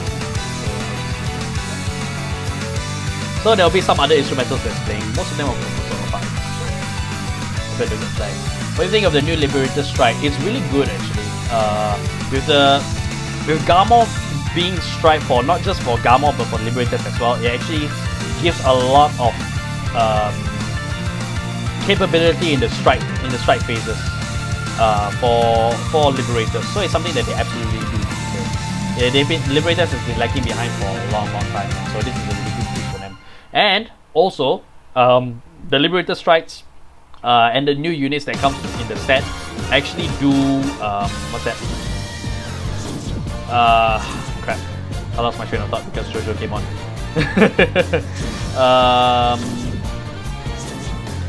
With the new Liberator stuff, right, they actually have ways of dealing with lock cards, so you aren't as hindered as you used to be before. This is more of a mechanics question. If two auto skills activate at the same time, are they resolved one after the other with your choice, or does one miss the timing? No, they both activate at the same time, so you get to choose which one activates first. And unless something happens to the card that makes the skill invalid, you cannot pop it off. So if two auto skills activate at the same time, you get to choose which one activates first. Then you resolve both of them one after the other. Skills are always resolved sequentially. So the price of SGR sharing will grow the same as Strider. Wow, okay, that's good to know. How do you think Vanguard will advance as a game? I honestly do not know, but I hope it's something. I hope it's something worthwhile, because Strike is a great surprise, and even though you can say yeah, it's basically an extra deck that Yu-Gi-Oh has, it actually ended up being good, and it really advanced the game to a new height. I don't like how it's the new standard. I don't like how it's the new standard for Vanguard as how Bushiroad always does. But I hope that whatever comes after will make the game as interesting as when Strike first came out. So, simply put. Do you think Bushiroad will reduce the price of VR? Here's the thing, Bushiroad is not the one that sets these prices. It's the community. It's the second-hand market that sets the prices for the VR.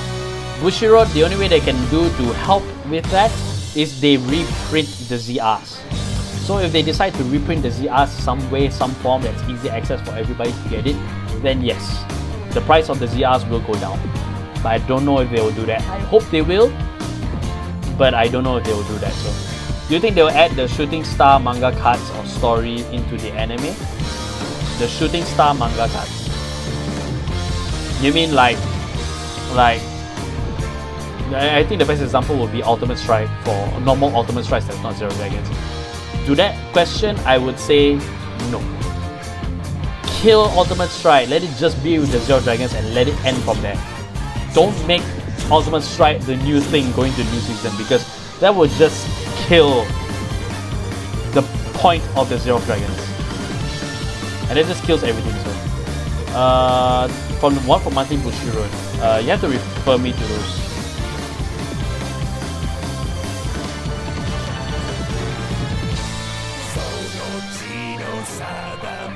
Oh, Cardfight Vanguard Shooting Star. Oh, okay. It basically is a manga. So, am I going to show Garmor Liberator deck profile? No, I don't own Garmor. I don't own Garmor Liberator specifically. So,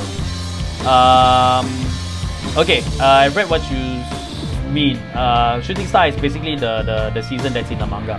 I don't know if they will adapt it. I highly doubt they will. They usually follow their own stories, and the manga follows the anime rather than the other way around. So I do not know. ZRs is like wedding SP but without the waifu supply and demand. Yeah. Do you think there will be anime crossover with Vanguard cards such as White Swatch with Attack on Titan? Token Rambo! Simply put, Token Rambo. Although it didn't start off as a anime, it did start off as a browser game. But that's your example from there. And if they do that right, I hope that they definitely will do it as an Ad Ranger. It will be single release Ad Ranger cards, so there won't be a full deck. They've done that plenty of times with many other things. Keroro has gotten Ad Ranger cards, Garo has gotten Ad Ranger cards, and anything that you see in Ad Ranger, in the clan itself, is all promos from there. Even Daigo is in there, so yeah. It's like the Rummy Labyrinth rest, except there's no triple version. Yes, that's true. Do you think the new Galmor should be used with more high beasts or with the Galmor strike or just Liberators? The good thing about the new Galmor is that it works either way. So you can play with both, because they still did release high beast Liberator cards that you can use in either side. So you can mix and match, you can focus on high beast or you can focus more with Liberators. That's up to you. So. Yes, Garo was one. They did release Garo cards. Leon collected them because he's a big fan of Garo. So.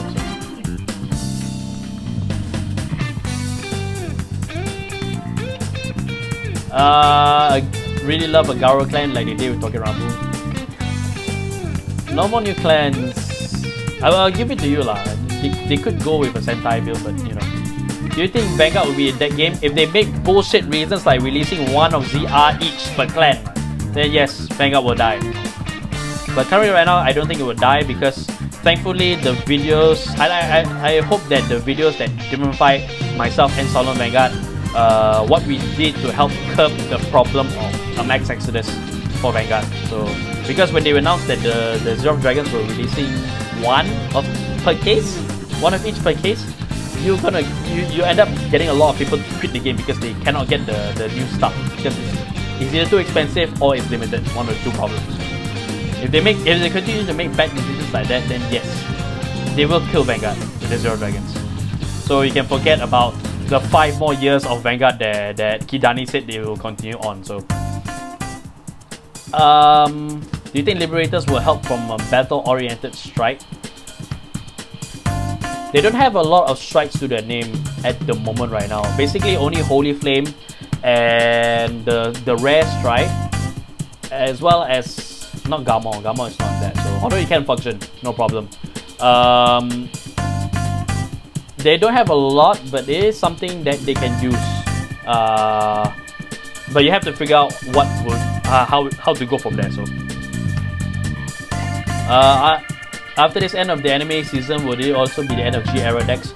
I honestly don't know. I hope not, because Strike they made Strike such an integral part, and to trump it with a new mechanic will just make all the work that they've done with G-era pointless, and Zero Dragon just becomes useless after the fact. So I really hope they don't. I hope they'll continue with using Strike as their main mechanic and introducing something new. Something I can't think of it right now, but something new, great. So, can we just link back to different fights video? What do you mean by link back to different fights video? I'm relatively new to Novo Grappler and will be getting Blau. Do you have any advice on playing the clan smoothly? Be prepared to be disappointed, but I think the new Blau that's coming in the Stargate booster will have strike bonus, so you'll be able to play a strike based Blau deck, which should be no problem. So you might be fine. And I think they did announce that players will be able to build a deck straight from just this one booster. So you can build a Blau deck straight from just the booster without needing any of the older stuff. Although having the older stuff would help, but this one should help you along for that. So why does the second-hand market put such high prices? Easy, supply and demand. If the supply is too low and demand is too high, prices will go up. Do you make a Musketeer deck profile? No, I don't own Musketeers. I might start, but it's not gonna happen anytime soon. So yeah. So what do we need to focus on for the Zero Dragon is Legion, right? Comparatively, the Zero Dragon, the reason why we made it comparative between Zero Dragons and Legions is the fact that players might end up just quitting the game entirely. The focus is not on how to beat the Zero Dragons, or you know, or how to survive without it. The point is to learn how to coexist with them out in the world. Even if there's a limited number of them, even if you have them, you don't have them. The point is you gotta make something worthwhile for yourself. Don't look at the meta and just go, oh, the meta needs this, I need to get this. Oh, it has a zero dragon. Well, damn, I can't get the zero dragons. Well, I'm just gonna stop and just not focus on anything else. No, the point of the videos that the three of us made, Different Fight, us and Solemn Vanguard, what we did was that we wanted to get players to understand that you don't have to get a zero dragon. You have so many alternatives currently in play right now that you can use that are still just as viable. That was the point of those videos. Still no Laurel reprint. I don't think it will get a reprint, so learn how to combo properly. I mean his thoughts of ZR. Oh, okay. We can go back. I won't be able to link it here because I don't have access to it, but you can find it. It's very easy to find, so. But will the decks from the booster be good? It should be good. If you're gonna get new players to play straight out of the deck's gotta be good. So, some general advice I can give to Liberator players out there. So, you can mix Garguit Helios into your mix. He works in every go party and it's up to you how many you want to play. Alternatively, you can do well with Glorious Winning in Liberator decks. That's actually really good advice for any Liberator players out there. Do they sell Legend packs in Singapore? Legend packs? You mean decks, is it? Yeah. Shadow Cosmic's got it covered. Yeah, they still have the IG Legend deck for sale. Kai deck maybe so. Ren Legend deck has been sold out for a long time, so. What do you think the next Legend deck is going to be? What will be the next big clan? First off, I sincerely wish there is no more clans. 24 is overwhelming enough. We don't need a 25th clan. Please don't churn out a 25th clan. Because if they do, they'll make the same mistake as what they did with Gear Chronicle, which is over-focused on it. And then everything else will get shafted down the pipeline because they need to focus on getting these new clans up and running. I'd rather they just take one of the clans from the existing 24 and build up from there. So the next legend, as for the next legend deck, definitely Chrono, Tokoha, or one of the Tri-Trees. It's one of the Tri-Trees, for sure. Yeah, we never heard of such a thing called legend packs. Oh, it's basically a Surefire pack. I think what you're referring to is called a Surefire packs. Basically, it's you pay a little extra money than what you pay compared to a deck, and you basically get a Surefire card. The cards in there is a Surefire for whatever set that is it is. So, yeah, Misaki legend deck. If all the main tree has got the legend decks, and if they're going to move on from G into a new season, they're not going to give Misaki a legend deck. I wish they would, but no, they're not going to get it. So, Kamui legend deck, no. You're more likely to get boost for a Shurikaiser than you will than a legend deck. So, next stage reprint 3. They've done it once. They're not going to do it again because there's enough next stages around the world for everybody to get their hands on it. So, and besides, Kamui plays. Shizaku says that there's constant Kamui gets constant support, so we get a legend deck. He plays Victor, so he's not gonna get a legend deck. He's the Nova Grappler player for the G era, so there's no point in him getting a legend deck. Misaki will not get a legend deck because they're moving off of G already. So I doubt if she had a legend deck, it should have been out right now. It should have been out already. And it should have come before IG, it should have come before Kai, even come before Ren for that matter. Misaki's legend deck should have come out before those three. Simply put. Shin currently plays Murakumo, so, and he plays Yasui before it was moved to Makoto. So yeah. So yeah, he won't get a legend deck because he currently plays Yasui.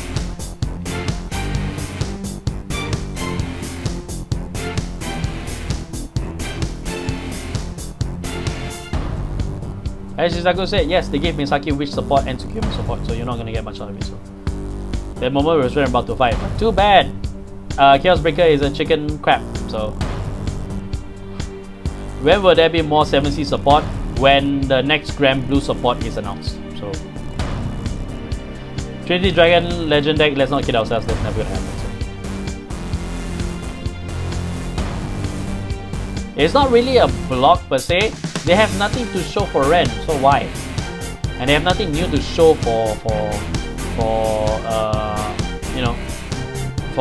Chaos. So why? When I start playing again, yes. As I said, when there's Grand Blue boost, then you'll get 7C support. Did anyone else realize that Vanguard G Crisis, that Shin has a grade 4 before I even played Vanguard? But before such, I believe Yuzu Baby will take part in the new season. I'd like to see that actually. I wouldn't mind Yuzu being a new protagonist the anytime he gets a hold of Gear Chronicle and continues playing Gear Chronicle as a protagonist. I wouldn't mind that at all. Just don't give me a new clan. Do not give me a new clan. Yes, Crisis, that IG has a grade 4. It's always these errors. They always have animation errors from there, so yeah. Unite Strike, so Arm could probably use it in anime. Yep, that's true. Counter to a Link Joker Kagero matchup.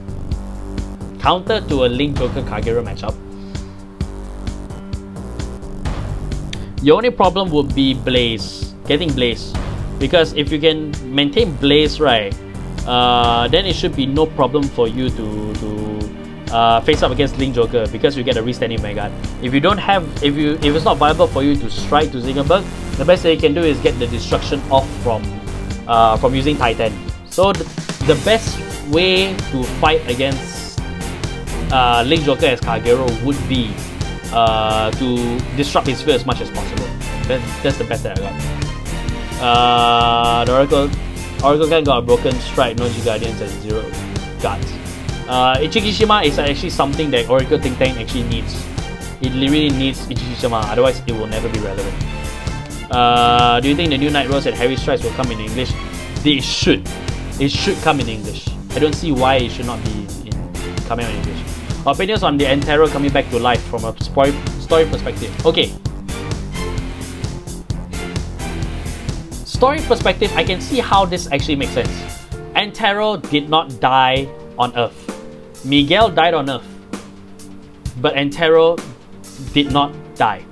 He actually escaped back to Craig. So I think that's what happens. Craig Elemental deck, only if Geese is a Craig Elemental and not a Link Joker. Which deck really beats Link Joker? That depends on the build. Any deck that is, say you fight against Chaos, any deck that has the Vanguard do stuff on its own can fight against Link Joker, no problem. No grapples would be 1, so just if you can strike to Victor Plasma, you're pretty much solid from there, so you can beat it up, no problem. If you can disrupt your opponent's field using your Vanguard skills, that's no problem at all. Basically, any Vanguard that is Vanguard centric and doesn't require any Vanguard support, you're pretty much okay. You pretty much have a decent shot against Link Joker, and that's pretty much Link Joker's and Chaos specifically their biggest weakness. So I prefer that the new protagonists using a clan kind of outlandish like Pale Moon Sprite Brothers. Yes, I rather they pick from the 24 rather than make a 25th clan. Waste time. Man, was that Shin and Kronos that had Great Force before Great Force was even a thing due to them existing in flashback to early tournament days. That's the screwed up part of the timeline actually. So here's the thing. Here's the one thing I believe about the anime. The one thing about the anime is that every card that's released, right, they already have access to it. It's just they're only using the stuff from this set because that's just the stuff that they're using. They're not getting new cards. The cards that they are newly playing has been out for them for a long ass time. They only just started using them because it fits to their strategy. That's it. That's what I like to believe. So I can see how Shin and Kronos' dad, Rive, can actually be using Great Force before even Great Force was the thing in the early days of tournaments. Because I can dare say, when Break Right was a thing, Strike was already out already for everybody. I like to think that that's the case. So, Pimon has a pretty easy matchup due to Magia, but Link Joker does have cards that can force his opponent to call on lock cards, which is why the Harry promo Strike actually came out to help deal with that. So once you get a lock off or Magia can actually do all that much. So does the new Overlord skill counter Link Joker because it states that you move lock cards to drop zone and not retire? Yes. Yes, it does. You get effect lock cards. I believe Antero died, but the G Guardian from another possible future where he didn't die or didn't go to Earth. That's also true. You can take that. There's two ways about going from it.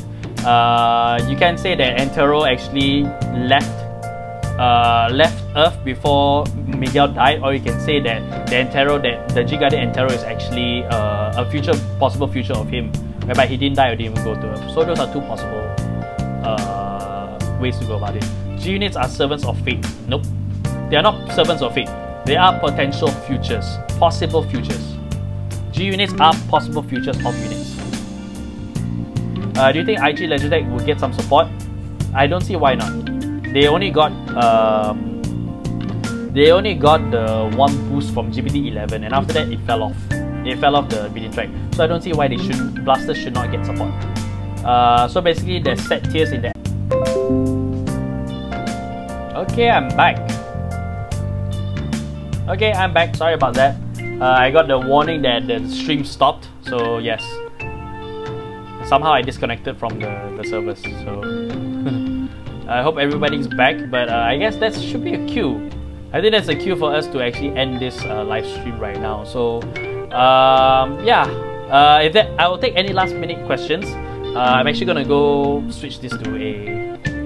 Let's play a clan. I say clan, say counter. No, we don't have any time for games. I'll take more questions. I'm just gonna take a quick break, and then after that I'll come back, post up your questions, and I'll answer to them as and where we go from there. So I'll be right back.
And I'm back.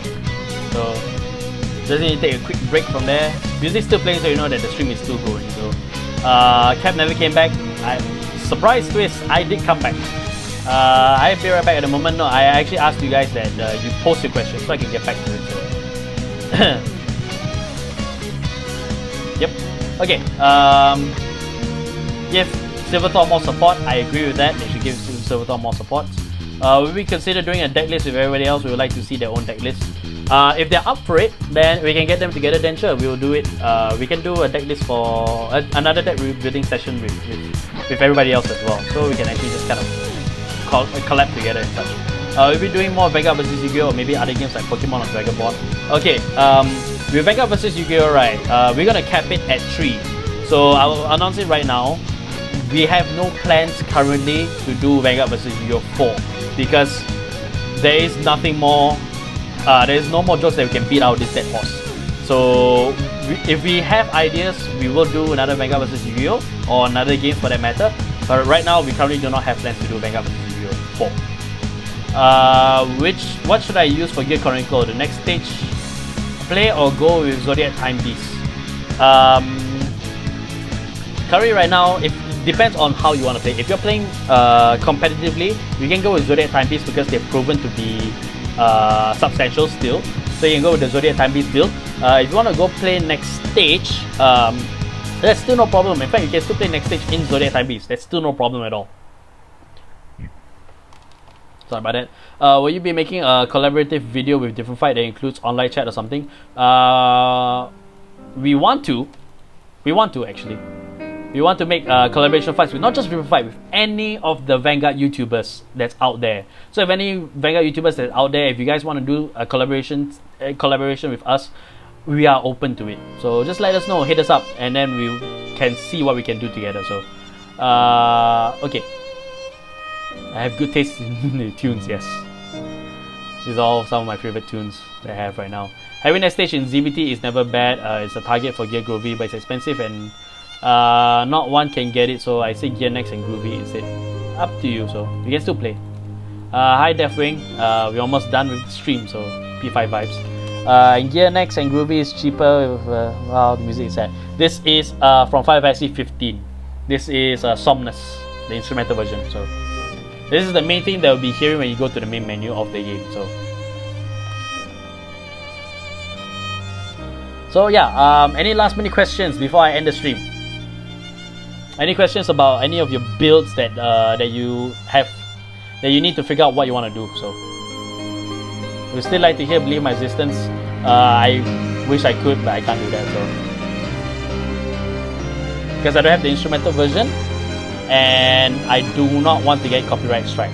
I'm taking a risk by playing all these other music here, but hopefully I do not get copyright strike, right? Because they're soft enough, and I'm talking over them as much as possible. So what is the next card fight? I will not tell, because there's a reason why we don't reveal our card fights early on, because we want you guys to see what we play, not for what the matchup is.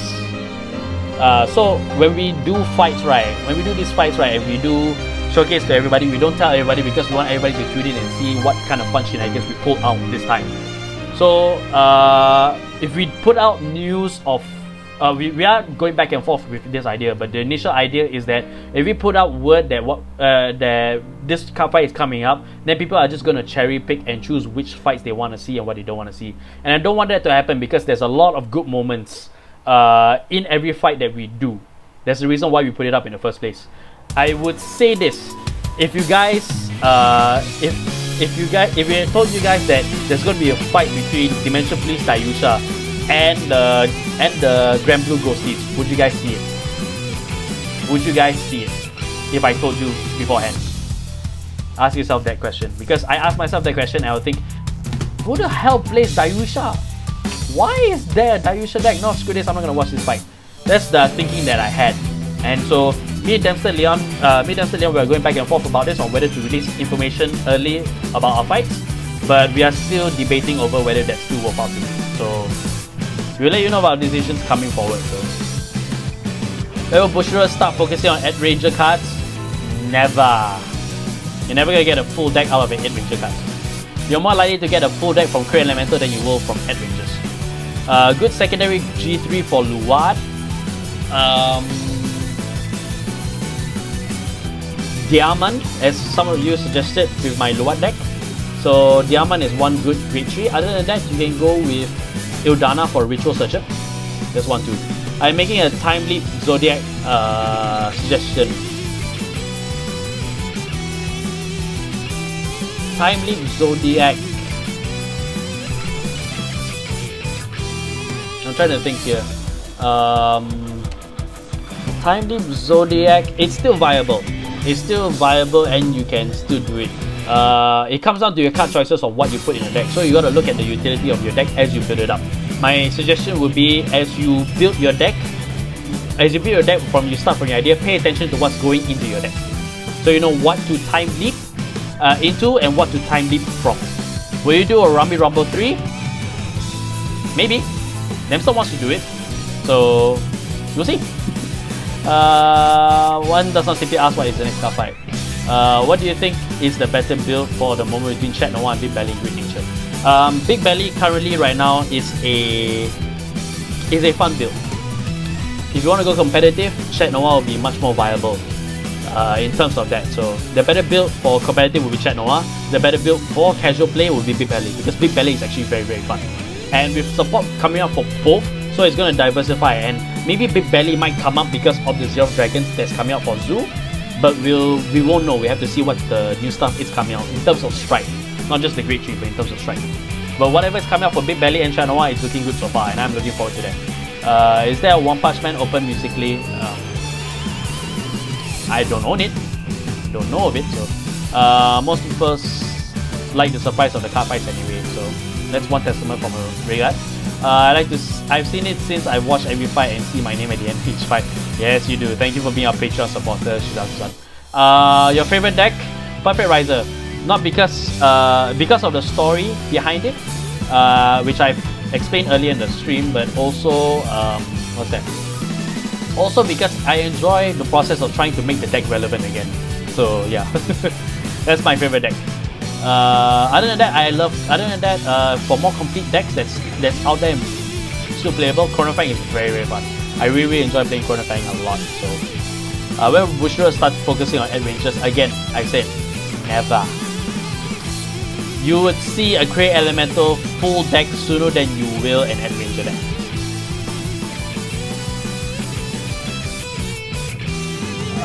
Okay, I guess that's... Will we get Rises in Stargate Booster? No.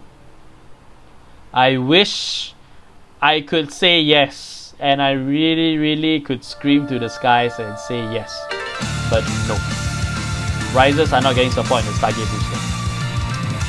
Also, when are we doing the pin raffle thingy since we hit the Patreon goal? Oh, we have? Oh, okay, we have to look into that, Shizaku, but thank you for bringing it up. I'll discuss it with Dempster after this one. Should we get more starter decks like the Gold Paladin one? We should. I agree. We should get more starter decks because it will make getting new players into the game a lot more easier. But the trial deck's already doing a good job of doing that already, so maybe not. So we have to see what new mechanic they decide to put out first before we decide whether there needs a new start deck. Alright, so thanks you guys for watching. I hope you guys enjoyed the stream, and I hope I've been able to answer my questions to you guys as best as possible. I hope you guys learned something out of it. If you like what you see here, want to support. If you like what you see here, I keep screwing up that line for some reason. I need to get it scripted out and memorized from there so that I don't miss it out. Would they release a second Luwat deck? They might. They might. I don't see why not. So, alright. So again, thank you guys for watching. I hope you guys enjoyed the stream. If you did, then do consider supporting us. Subscribe to us here across Vanguard. And also ring the bell so you can get notified of all of our videos, both regular and impromptu. Join us on Discord as well, so you can speak to me directly through there after this or anytime after this. And as well as Dempster, Leon as well, so you can speak to them if we're there most nights. Join the other regards as well. Follow us on all of our socials. We're on Facebook. We're on Facebook at Cosmo Vegas. We're on Twitter, Cosmo Yes. We're on the blog, CosmoVegas.com, so you can see the deck profiles, some of which you've seen on this stream, others you have not.